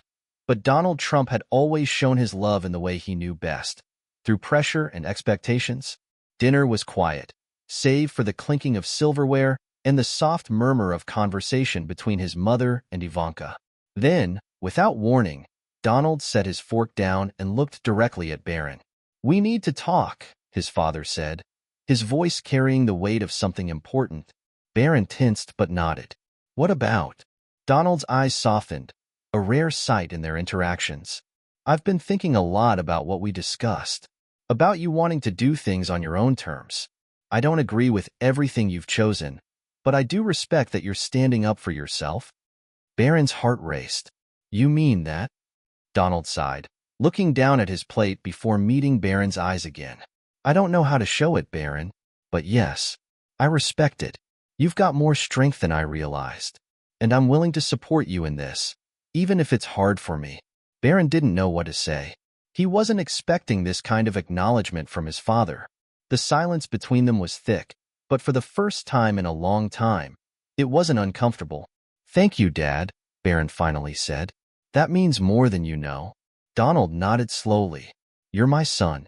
I may not always understand your choices, but you've got my support. I just want you to succeed, Barron, in your own way." The weeks following Barron's conversation with his father were filled with a strange mix of progress and uncertainty. There were moments when Barron felt lighter, as though the weight of his family's expectations had been lifted, even if only a little. But there were still the constant reminders. The looks from classmates, the whispers behind his back, and the pressure that came with being a Trump. In many ways, the hardest part wasn't standing up to his father. It was standing up to the world. Every day, Barron had to fight against the assumption that he was nothing more than his last name. He had to prove, not just to others, but to himself, that he was capable of making his own decisions, choosing his own path. It wasn't easy. One of the few things that kept Barron grounded was his friendship with Emily. Their bond had deepened in the months since their first encounter, and now they spent more time together than ever. Barron had started to look forward to their study sessions, their quiet moments in the library, and even their brief walks around the school campus. Emily was a constant source of support. She never asked him to be anything other than himself. And slowly, Barron began to realize just how much he valued that. On one particularly chilly afternoon, they were walking back from class when Emily asked, "So, have you thought about what you want to do after graduation?" Barron stopped walking, his hands stuffed into the pockets of his jacket. It was a simple question, but it carried so much weight. What did he want to do? Did he even have a choice? "I don't know," Barron admitted, his voice quieter than usual. "I've spent so much time trying to meet other people's expectations, I don't even know what my own are anymore." Emily smiled at him, a look of understanding in her eyes. "You'll figure it out. You've got time. And besides, you've already started doing things for yourself, like with the charity event and how you stood up to Madison. You're already on your own path." Barron nodded, but there was still a lingering sense of doubt. "I guess. But I don't know if that path is enough to escape everything. My name, my family. It's all so big." "Yeah," Emily said, "but you're not just your name, Barron. You're you. And that's what matters." For the first time in a long while, Barron allowed himself to believe her. Maybe there was more to his life than the shadow of his family. Maybe he could make something of himself, regardless of what the world expected of him. As much as Barron had hoped to escape the drama of high school, it seemed inevitable that he would eventually have to face Madison again. And this time, it came in the form of a challenge. It all started one Friday afternoon when Barron walked into the school cafeteria with Emily. They were talking about the upcoming weekend, trying to figure out how to spend the free time they had when Barron was suddenly approached by none other than Madison. Well, if it isn't Barron Trump," Madison said, her tone dripping with sarcasm as she stood in his path. "You look different. What's the deal? Finally realizing that you don't belong in the popular crowd?"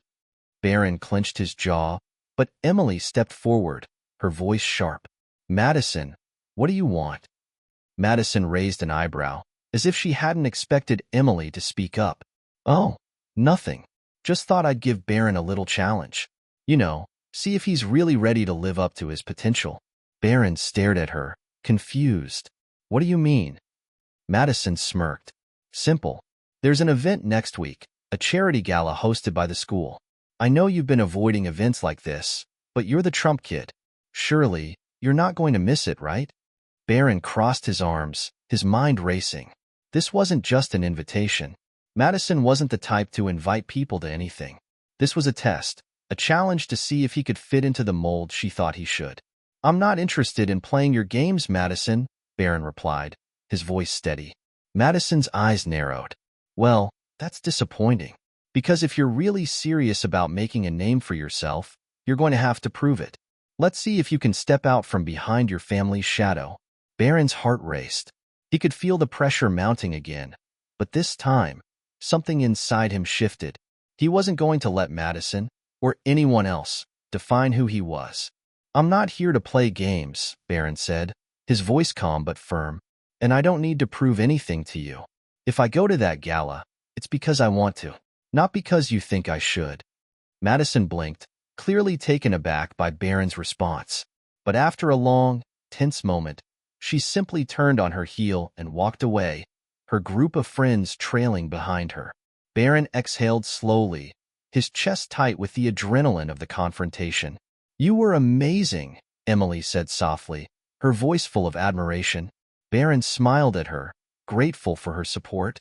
"I don't know about amazing, but I'm done trying to live up to other people's expectations. If I go to that gala, it's for me."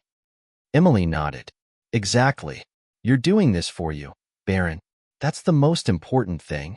The night of the charity gala arrived sooner than Barron had expected. He had spent the last week considering Madison's challenge, weighing his options. He could go, like everyone expected him to, and prove to Madison and the world that he could live up to the Trump name. Or he could decline and continue on his own path, one that didn't rely on anyone's approval. After much thought, Barron decided to attend. But he wasn't going to attend as the Trump kid. He was going to attend as Barron. Just Barron. No expectations, no pressure. The evening was filled with high-profile guests, the usual glitzy displays, and polished smiles. But for Barron, it felt different. He wasn't playing a role. He wasn't pretending to be someone else. He was just himself, and that was enough. As he mingled with some of the guests, Barron caught a glimpse of Emily across the room. She waved, and Barron made his way toward her. "How are you doing?" Emily asked, her eyes scanning the room. "Everything going okay?" Barron nodded. "Yeah, actually, it's not as bad as I thought. I'm just here for the cause, not the name. It feels freeing." Emily smiled warmly. "I knew you'd get it. You're not here to prove anything. You're here because you believe in something." Barron paused, taking in her words. "Yeah, I think this is the first time I've really felt like myself. Not Barron Trump, just Barron." The two shared a quiet moment, the noise of the gala swirling around them, but it didn't matter. In that moment, Barron knew that he had taken a step towards something more than just being the son of a famous businessman. He was starting to define who he was, on his own terms. After the gala, Barron felt a strange sense of clarity. He had faced the challenge, met it head-on, and, for the first time in a long while, hadn't felt the weight of his family's name hanging over his head. The evening hadn't been perfect. There were still a few uncomfortable moments, awkward exchanges with people who couldn't quite understand why he wasn't playing by their rules. But Barron had walked away feeling lighter, freer. The week that followed was calmer, quieter. Madison didn't approach him again, and the whispers and stares that had once followed him everywhere seemed to have faded into the background. It was as if people had started to accept that Barron Trump was going to be Barron Trump, and he wasn't going to conform to anyone else's expectations.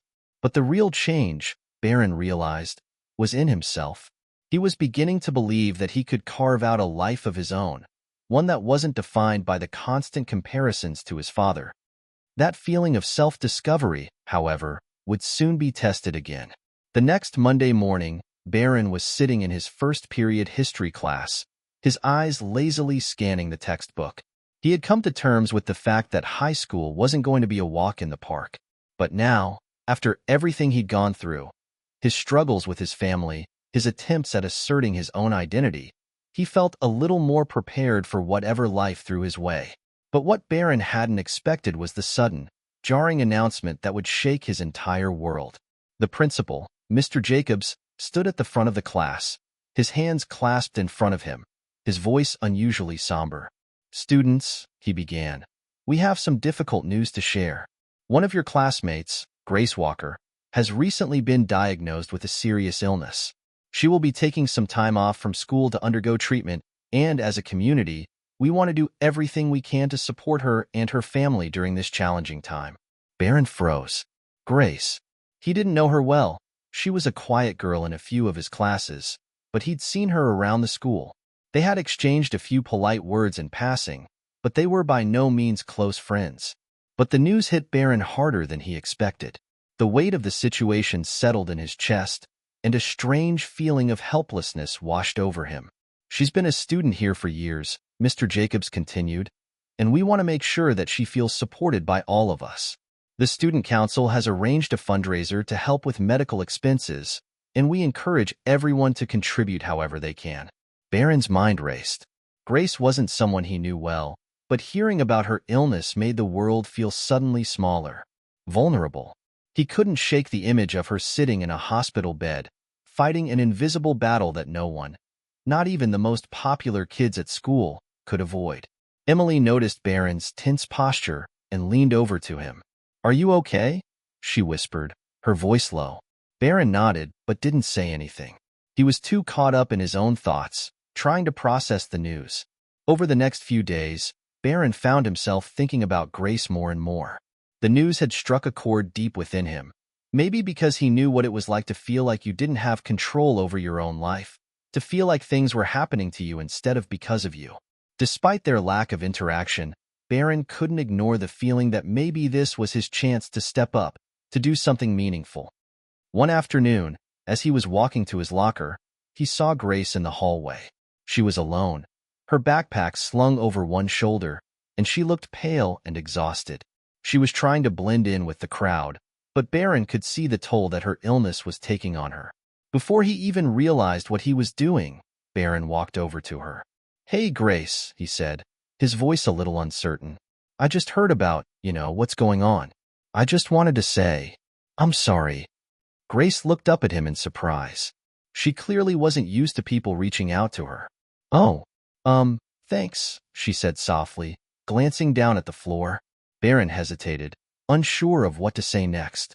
He wasn't trying to be a hero. He was just trying to connect. If you ever need anything, or if you want to talk, I'm around. I know it's tough, but, well, you don't have to go through this alone. Grace's eyes widened. She looked as though she were about to protest, perhaps about the awkwardness of the situation, but instead, she simply nodded. That's really kind of you, Barron. Thanks. I don't really know what to do right now. It's hard. I get it, Barron said. If you ever need help with school stuff, or just want to hang out, let me know. The bell rang, signaling the end of the day, and Barron gave a small smile before walking away. He didn't know why he'd said it. Maybe because he remembered what it felt like to be overlooked, to feel as though no one truly cared about what you were going through. But whatever the reason, Barron felt like something had changed. He didn't need to be the popular kid or the son of a famous businessman to make a difference in someone's life. All it took was kindness. The next day, Barron saw Grace again. This time, she approached him. Hey, Barron, she said, her voice a little shy. I've been thinking about what you said yesterday. It means a lot to me. I don't really know how to ask for help, but I could use a friend right now. Someone who doesn't treat me like I'm some kind of charity case. Barron smiled warmly, relieved that she had reached out. Of course. I'm here for you, Grace. No judgments. They talked for a while, and for the first time in a long time, Barron felt like he wasn't just existing in the shadows of his family's name. He was connecting with someone on a real level. It was no longer about being the Trump kid. It was about being Barron, someone capable of kindness, understanding, and support. As the week went on, Barron became more involved in the fundraiser for Grace. He wasn't a natural at this sort of thing. He had always avoided attention and the public spotlight, but this time, it felt different. It wasn't about him. It wasn't about proving anything to anyone. It was about doing something for Grace, for someone who truly needed it. Emily joined in, helping Barron organize a donation drive and bake sale during lunch breaks. The entire school rallied behind the cause, and for once, Barron didn't feel out of place. He felt like he was part of something important. When the fundraiser ended, they had raised a significant amount of money for Grace's treatment. Barron stood next to Grace as she thanked everyone, her eyes filled with gratitude. Thank you, she said, looking at Barron with a soft smile. You didn't have to do any of this, but you did. I can't even begin to explain what it means to me. Barron shrugged, his heart full. I'm just glad I could help. You've got this, Grace. You're stronger than you know. The weeks following the fundraiser were a turning point for Barron. He had experienced a shift in his perspective, one that left him feeling not just more confident in who he was, but also more connected to the world around him. For the first time in a long while, he wasn't constantly battling the expectations of others or running from the shadows of his family's name. Instead, he was starting to build something real for himself, and that something wasn't just about high school or popularity or even proving people wrong. It was about forging meaningful relationships and standing up for the things that truly mattered. As the days went on, Barron and Grace's friendship grew stronger. Barron was there for her in a way he hadn't anticipated. He didn't just help with the fundraiser, but he made it a point to check in on her regularly. He sent her messages, stopped by her house when he could, and offered to help with anything she needed, from school assignments to just hanging out. Grace had a long road ahead of her, but Barron could see the spark returning in her eyes. With each passing day, she seemed a little stronger, a little more like the girl she had been before her diagnosis. One afternoon, Barron was sitting with Grace in the school library, working on an assignment for their English class when Grace looked up at him, her eyes full of gratitude. "Thank you for everything," she said, her voice soft but sincere. "I don't think I could have gotten through this without your support." Barron smiled at her. It was such a simple thing to offer support, but seeing how much it meant to her made it feel so much more significant. "You don't have to thank me. I'm just doing what any friend would do." Grace shook her head. "Not everyone would, though. You've been there for me when I needed it the most." Barron felt a warmth spread in his chest. "I'm glad I could help. You've got a lot of strength, Grace." Don't ever forget that. They shared a quiet moment, the hum of the library surrounding them. It was clear that their friendship had blossomed into something genuine, something that had nothing to do with their social status or backgrounds. As much as Barron had found a sense of peace in his life, there was one thing that still weighed heavily on him: his relationship with his father. Barron had avoided many direct confrontations with Donald Trump since their conversation after the gala, but the unspoken tension was still there. It lingered in the background, like a cloud he couldn't quite shake. For months, Barron had struggled with the idea of being his own person while still being his father's son. There was no escaping the reality of his family, and no matter how hard he tried, he knew that his name would always be part of the story. But Barron was starting to understand that being part of a family didn't mean he had to live out their dreams. He had the right to make his own choices. Still, the question of how to approach his father remained unanswered. One evening, after a quiet dinner at home, Barron found himself alone in the living room, staring out the window. His father was sitting across from him, his laptop open as he reviewed business matters. But Barron knew this was a chance for a real conversation. "Dad," Barron started, his voice tentative. "Can we talk?" Donald looked up from his laptop, surprised. He had always been a man of few words when it came to personal matters. "Sure, Barron. What's on your mind?"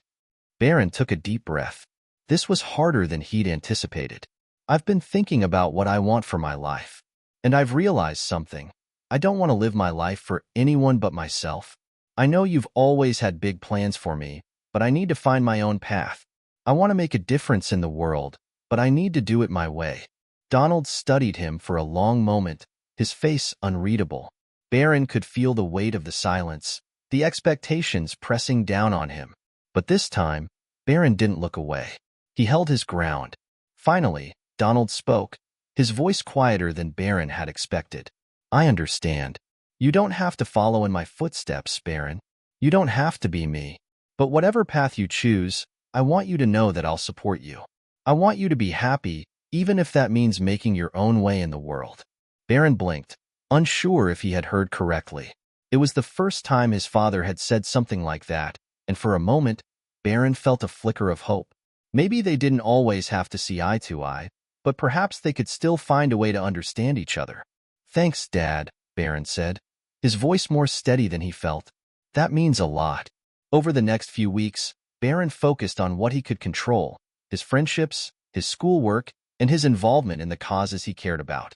His connection with Emily remained as strong as ever, and he had grown closer to Grace, offering her continued support as she recovered. But there was still one thing that lingered in the back of his mind: the importance of forgiveness. Barron had spent so much of his life resenting the expectations placed on him, resenting the pressure to conform to a vision of success that didn't belong to him. But in forgiving his father, in accepting that their paths might never be the same, Barron felt a sense of relief. He wasn't fighting against the world anymore. He was learning to accept it as it was, and in doing so, he could finally move forward. One evening, as Barron sat with Emily on the steps outside the school, he reflected on how far he had come. "I think I'm finally starting to figure things out," Barron said, looking out at the setting sun. "It's like the world doesn't have to be a battle. I just need to be true to myself." Emily smiled at him, her eyes soft with understanding. "You've always been true to yourself, Barron. You just had to find the courage to see it." Barron nodded, a weight lifting off his shoulders. It wasn't going to be easy, and the challenges ahead would still be tough, but for the first time, he was ready to face them head-on. Barron's sense of self was growing stronger with each passing day, but the shadows of his past, his family, the legacy, and the expectations, were never far behind. As much as he wanted to embrace the idea of living for himself, the outside world seemed determined to pull him back into a narrative that didn't belong to him. But Barron had learned something important in the past few months. He didn't have to accept everything that was handed to him. He could choose how he responded and how he moved forward. And this time, he was determined to break free.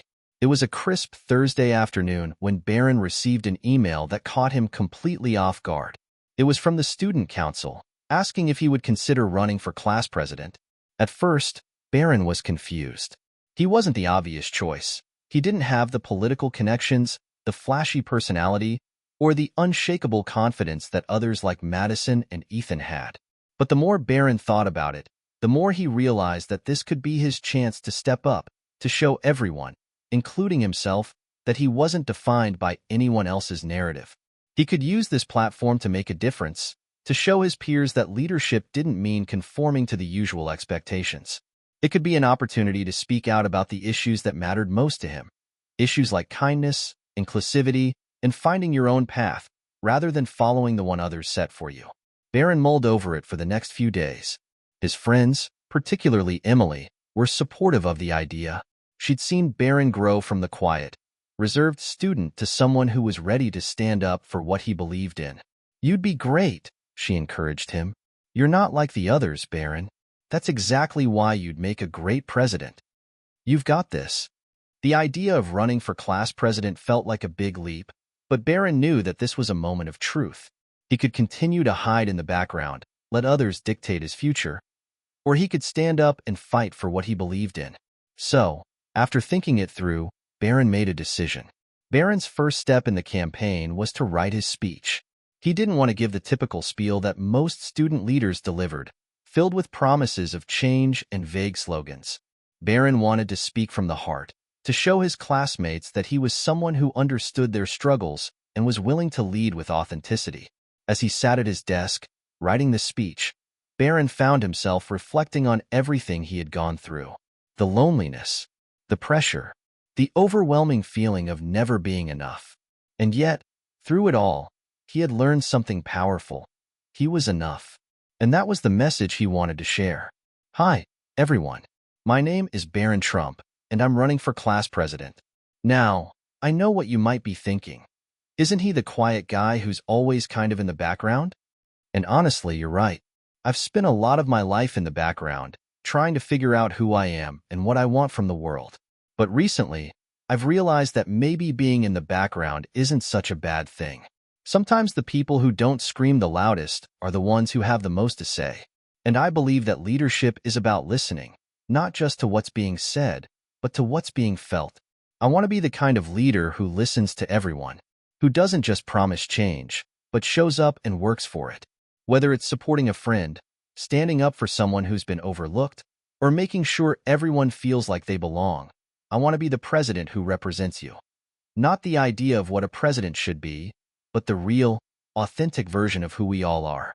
So, if you're looking for someone who's going to take charge with a clear vision and an open heart, I'd love to earn your vote. When Barron finished his speech, he felt something he hadn't felt in a long time: pride. This wasn't about impressing anyone or fulfilling an obligation. This was about Barron standing up for himself, his values, and the kind of world he wanted to help build. The next week, Barron's campaign officially kicked off. Posters went up around the school, and his classmates started to talk about the election. Barron felt a wave of nerves as he watched the other candidates, especially Madison, work the crowd, shaking hands and making bold promises about the future. She was confident, charismatic, and seemed to have all the support she needed. But Barron wasn't worried about Madison's popularity. He knew he wasn't going to win based on flashy speeches or grand gestures. He was going to win, or lose, on the strength of his message. He wasn't the loudest or the most well-known, but he was real. And in a world that sometimes seemed obsessed with appearances, Barron hoped that would be enough. During the next few days, Barron found himself walking around the school with new eyes. He noticed how people interacted, how the popular kids and the outcasts moved through their days. He watched as some students were excluded from conversations, as others were ignored or made fun of. Barron knew that if he were president, he would work to change that. The day of the class president debate arrived. Barron stood backstage, his heart pounding. He had never been the type of person who enjoyed being in the spotlight, and this was about to be one of the most public moments of his life. As he watched the other candidates, Barron couldn't help but notice how they all seemed to fit the mold of what a leader should be. Madison, with her perfectly polished campaign promises. Ethan, with his charm and flashy speeches. But Barron didn't want to be them. He wanted to be himself. When it was his turn to speak, Barron stepped up to the microphone. His palms were sweaty, his nerves raw, but he didn't back down. This school is full of amazing people, Barron began, his voice steady but soft. But sometimes, it feels like the loudest voices drown out the quiet ones. Like if you don't fit the mold, you don't get a chance to be heard. But I think that needs to change. I want to lead this school by listening. I want to make sure that everyone here has a place, no matter who they are or where they come from. And I want to remind you that leadership isn't about being the loudest person in the room. It's about being the one who's willing to listen to everyone, who's willing to stand up for what's right, even when it's hard. The audience was quiet as Barron finished his speech. It wasn't dramatic or filled with empty promises, but it was real. And in that moment, Barron knew that he had done something important. He had stepped into the arena, not as a son of someone famous, but as Barron Trump, a young man who was finally ready to lead in his own way. The days leading up to the class president election were a whirlwind for Barron. Posters and campaign slogans plastered every hallway. Social media was buzzing with students discussing their picks, and the atmosphere in school had taken on a certain competitive edge. But despite the noise around him, Barron was focused on one thing: remaining true to himself. His campaign, which had started as an idea to make a difference, had quickly taken on a life of its own. Students were beginning to notice him in ways they hadn't before. The quiet kid who had often been overlooked was now speaking up, advocating for those who felt unheard. And that was exactly what Barron wanted. When Barron walked into the cafeteria that Friday morning, he was greeted by an unexpected sight. A group of freshmen, who had never really paid him any attention before, were sitting at a table with a few of his friends. They waved him over with smiles and enthusiasm. "Hey, Barron, we voted for you in the poll," one of them called out. "You're gonna be a great president." Barron paused, momentarily taken aback. He had never imagined his message would resonate with the younger students in quite this way. He smiled and waved back, then joined the table, grateful for the support. "Thanks," Barron said, sitting down. "It means a lot to know that you believe in me. Honestly, we're tired of the same old stuff." Another freshman spoke up. "We need someone who actually cares about the school, not just the popularity contests. You're the only one who feels real." Barron felt a surge of pride. That was exactly what he was aiming for: authenticity. It wasn't about flashy promises, popularity, or trying to please the right people. It was about making everyone feel seen and heard. He was starting to believe, truly believe, that he could be the change he wanted to see. But not everyone was happy with Barron's newfound popularity. Madison, the reigning queen of the student council, was starting to show signs of frustration. As Barron's campaign picked up steam, she grew more determined to maintain her lead. Barron had always known Madison had a certain pull with the school's elite circle, and she wasn't one to back down easily. He'd seen how she navigated the world with charm and control, using her status to manipulate situations to her advantage. It wasn't that Barron disliked her; he respected her, in a way, but he wasn't willing to let her tactics define his journey. The election was heating up, and Barron could feel the pressure building. Madison's supporters, many of whom had once overlooked Barron, were now trying to subtly undermine his efforts. She started spreading rumors about his campaign being too idealistic, suggesting he didn't have the experience or leadership skills necessary to take charge. One afternoon, Barron overheard a conversation between two students in the hallway.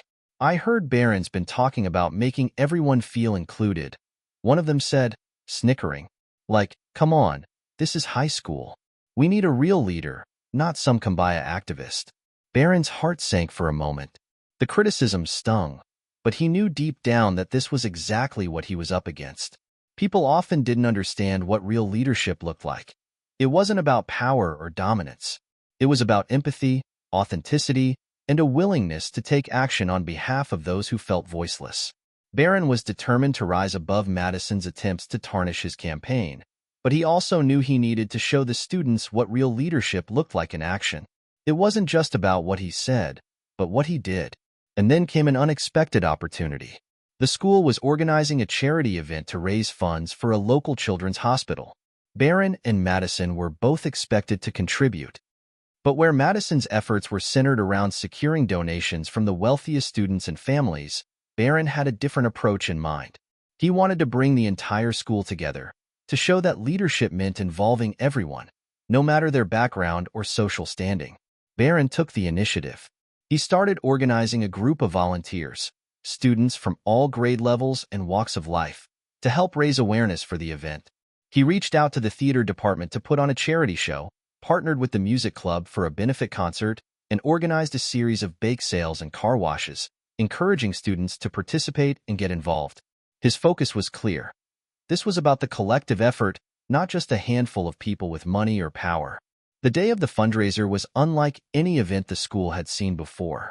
Barron stood at the entrance, greeting students and parents as they arrived, while Emily, Grace, and a handful of his friends worked tirelessly to run the various booths and activities. It was clear that the energy was different this time. The gymnasium was filled with students of all kinds, from the athletes to the drama club members to the quiet kids who normally sat alone in the back of the cafeteria. Everyone was working together. Everyone was part of something bigger than themselves. And, just as he'd hoped, it was working. By the end of the event, the school had raised more money for the hospital than anyone had anticipated. But what Barron was most proud of wasn't the total on the donation board. It was the sense of unity that had filled the air. The students were no longer divided by social groups or cliques.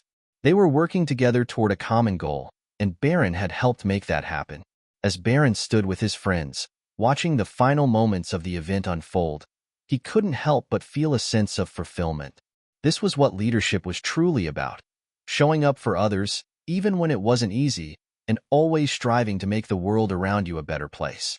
Later that evening, after the fundraiser had wrapped up, Barron found Grace sitting on the bleachers, her eyes glistening with emotion as she watched the last of the cleanup crew finish packing up. "That was incredible, Barron," Grace said, turning to him with a soft smile. "You did it. You brought everyone together." Barron shrugged, but his smile was wide. "It wasn't just me. It was all of us. That's what I've been trying to say. Leadership is about the collective effort. It's about making sure everyone has a voice." Grace nodded thoughtfully. "You know, I used to think that leadership was about having all the answers. But you've shown me that it's really about asking the right questions and bringing people together to find the answers." Barron felt a deep sense of pride. "I'm glad you think so. It's not about me winning some election. It's about making sure we all win together." The following week, the election results came in. Barron wasn't nervous. He had already won something more valuable than a title. But when his name was announced as the new class president, it still felt surreal. The gym erupted into applause, and Barron found himself surrounded by his friends, all of them smiling and cheering for him. Madison, though clearly disappointed, gave Barron a curt nod from across the room. It wasn't a gesture of admiration, but Barron didn't need it.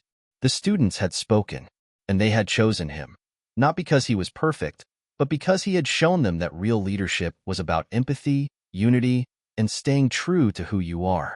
Barron stepped forward to accept the microphone, his heart full of gratitude. "Thank you, everyone. This isn't just my win. It's our win," he said, his voice clear and steady. "Together, we're going to make this school a place where everyone feels like they belong, where we don't just talk about change, we make it happen." The crowd cheered, and for the first time in a long time, Barron felt a true sense of belonging. Not because he had won an election, but because he had led with authenticity, and that was something no one could take away from him.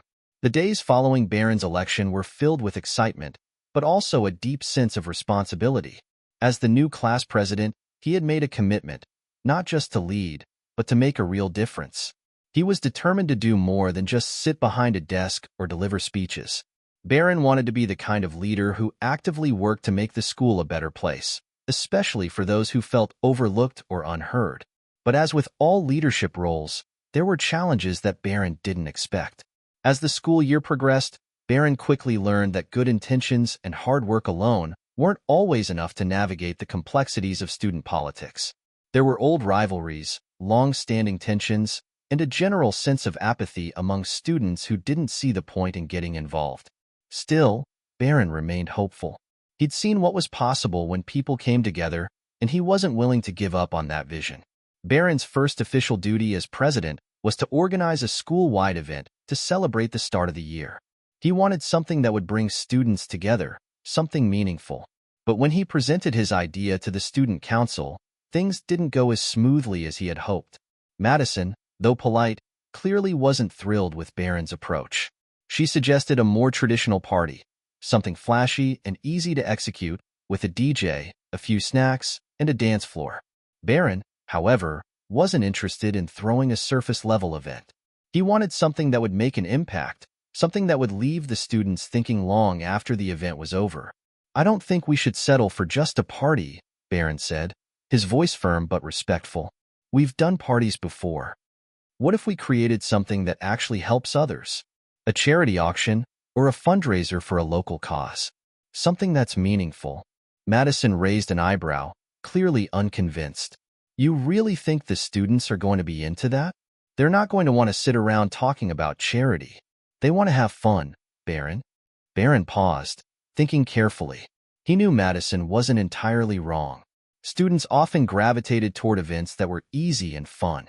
But he also believed that students needed to be reminded of the power they had to create change. So, Barron stood his ground. "I think we can find a balance," Barron replied. "Let's have a party, but let's make it one that stands for something. Let's make it something we can all be proud of." After a brief silence, the student council members exchanged glances. Barron's quiet conviction seemed to have made an impact. Finally, Madison nodded. "Fine, but you're in charge of making it happen." Barron's vision for the event was simple: a school-wide celebration that didn't just focus on fun, but also on giving back. He reached out to local charities and organizations, asking if they would be willing to partner with the school for a fundraising effort. He also set up booths where students could donate to various causes, ranging from supporting underprivileged schools to funding cancer research. There would still be music, food, and games, but the heart of the event would be the chance to make a tangible difference. The planning process wasn't without its challenges. Barron found himself in numerous meetings with the student council, organizing volunteers, and coordinating with various groups. Not everyone was on board at first, especially those who preferred the easy events. But Barron was relentless, keeping his focus on the bigger picture. When the day of the event finally arrived, Barron felt a mix of excitement and nervousness. He had poured his heart into this event, and he wasn't sure if it would pay off. The school gymnasium was decorated in vibrant colors, with banners hanging overhead announcing the various causes that students could donate to. There were donation stations set up around the room, each representing a different cause. Some students were a little hesitant at first, unsure how to get involved, but Barron's energy was contagious. He greeted everyone with a smile, encouraging them to get involved and make a difference. And then the music began. A local band Barron had invited took to the stage, and the students slowly started to warm up. The gym filled with laughter, music, and conversations. But what was most surprising to Barron was how, over time, the focus of the event began to shift. What had started as a simple fundraiser quickly became a celebration of community and compassion. Students were talking about the causes they cared about, learning more about the charities, and even making spontaneous donations. One of Barron's classmates, Josh, who had been known for being skeptical about anything that wasn't cool, came up to Barron in the middle of the night. "You know, I didn't think this was going to be much fun," Josh admitted, a smile on his face. "But this actually feels good. Like, we're doing something that matters." Barron grinned. "Exactly. That's the whole point. We're making a difference and having fun while doing it."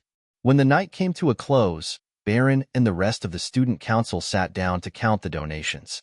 To everyone's surprise, the school had raised more money than anyone had expected. The gym was buzzing with excitement as Barron and his team shared the results with the students. "It's incredible," Emily said, her eyes wide with amazement. "We actually did it. We made a real difference." Barron couldn't help but smile. "We all did it," he said. "This was a team effort." But beyond the money raised or the success of the event, Barron realized something even more important. The event had brought the school closer together. Students who had once felt disconnected from one another were now sharing a common cause, something bigger than themselves. It wasn't about the individual accolades. It was about the collective power of a community working toward a shared goal. Later that night, Barron found himself alone in the gymnasium, picking up stray cups and napkins. He had a moment of quiet reflection as he looked around at the empty space, now filled with memories of the event. That's when he saw her, Lily. She had been one of the quieter students, the ones who had kept to herself and always seemed a little lost in the crowd. Barron had noticed her at the event, but she hadn't been as involved as some of the other students. Still, as she walked toward him, Barron smiled. "Hey, Lily, you still here?" Lily gave him a small, shy smile. "Yeah, just wanted to thank you. I know I didn't do much tonight, but I feel like this is something worth supporting. You really made it happen." Barron felt a warmth in his chest. It wasn't the praise or the recognition that mattered to him. It was knowing that someone else had felt the impact of the event, just like he had. "I'm glad you feel that way," Barron said. This was about making sure everyone had a chance to feel involved. "You matter, Lily." Lily's eyes glistened for a moment, and Barron realized that, for her, this event had been a turning point. It wasn't just about raising money. It was about creating a sense of belonging. As Lily walked away, Barron felt a renewed sense of purpose. This was what he had wanted all along. To make a difference. To lead with compassion. To help people see the power they had to change the world, one small act at a time. The school year was drawing to a close, and Barron had earned the respect and admiration of many. His campaign, his leadership during the charity event, and his constant push for unity had helped transform the atmosphere at the school. Students who once felt left out now had a place where they belonged, and the sense of community Barron had cultivated seemed stronger than ever. But as the school year neared its end, Barron was faced with a challenge that tested everything he had worked for. It came in the form of a decision that would impact not only his own future, but also the future of his friends, his school, and the legacy of his leadership. It started like any other meeting. Barron and the student council were gathered around the table, discussing plans for the upcoming graduation ceremony. The room was filled with excited chatter about the future, but Barron couldn't shake the feeling that something was about to happen. Then, as if on cue, Principal Walker walked into the room. "Barron, I've been meaning to speak with you about something important," Principal Walker said, his voice calm but serious.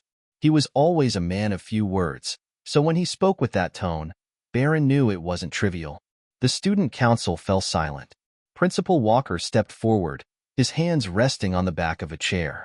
"I've been approached by the district about a potential scholarship opportunity. It's a prestigious program that awards a substantial amount of funding for college, and they've recommended you as a candidate." Barron's heart skipped a beat. It was the kind of opportunity most students would dream of, especially one that could change the course of his life.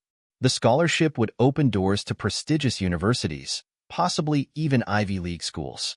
But there was a catch. As Barron listened to Principal Walker outline the details, the scholarship suddenly didn't seem like the golden opportunity he'd thought it was. The scholarship would be granted to Barron, but there was a condition.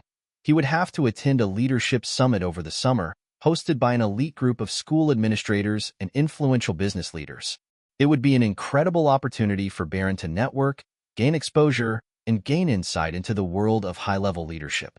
However, there was a catch Barron hadn't anticipated. The timing of the summit overlapped with the annual end-of-year retreat his school had planned. A retreat Barron had promised to attend with his peers. It was supposed to be a time for bonding, reflecting on the year, and celebrating everything the student body had accomplished together.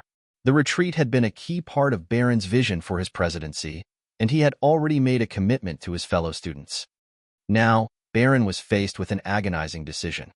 Should he seize the once-in-a-lifetime opportunity for personal gain and recognition, or should he stay true to the people who had supported him all year, keeping his commitment to his friends and the students he'd promised to lead? Barron sat in silence for a long moment, the weight of the decision bearing down on him. He thought about all the late nights he'd spent planning events, listening to his peers, and trying to make the school a better place for everyone. He thought about Emily, Grace, Lily, and the rest of the students who had come together under his leadership. They had worked so hard to build something special, and now Barron was being asked to choose between his future and their shared experience. "This is a huge decision," Barron finally said, his voice steady but filled with uncertainty. "I need some time to think." Principal Walker nodded, sensing Barron's inner conflict. "Take all the time you need, Barron. Just know that this could be a defining moment for your future." As the meeting broke up, Barron walked out of the room, his mind spinning.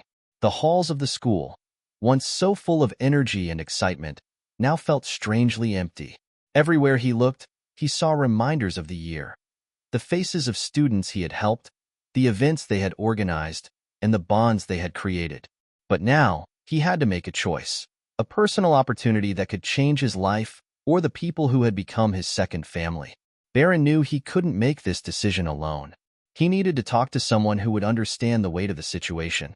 Someone who knew him well and could help him navigate the emotional complexity of it all. So he called Emily. They met in their usual spot, a quiet corner of the library, where they had spent many hours planning and brainstorming over the past few months. Emily could see the look of worry on Barron's face before he even spoke. "What's going on?" she asked gently. Barron explained the scholarship, the summit, and the difficult choice he had to make. He told her about the retreat, how much it meant to him, and how much he had been looking forward to sharing it with the students who had supported him all year. "I don't want to let anyone down," Barron said, his voice tinged with frustration.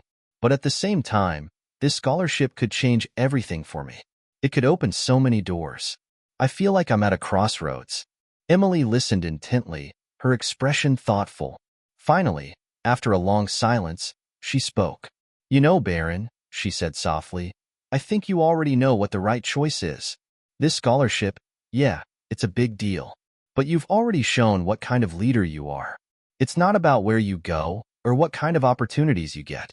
It's about the people you're with and the impact you make. You've already made a difference here. Don't let that be overshadowed by a chance to go somewhere else." Barron looked at her, his eyes filled with gratitude. "You're right. I've already made so many memories here. And this school, these people, they've shaped me into who I am. I don't want to leave that behind." Emily smiled. "You'll have plenty of opportunities ahead. But the relationships you've built here, the trust and respect you've earned, those are things that can't be replaced. And the people here, they need you, just like you need them."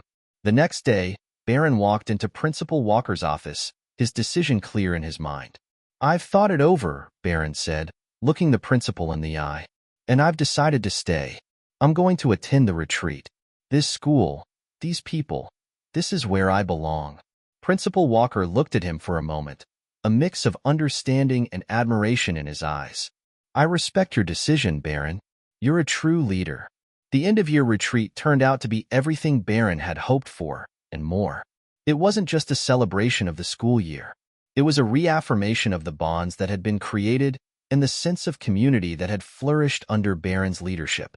As Barron stood by the campfire, surrounded by his friends and peers, he realized that this was the moment he had been waiting for.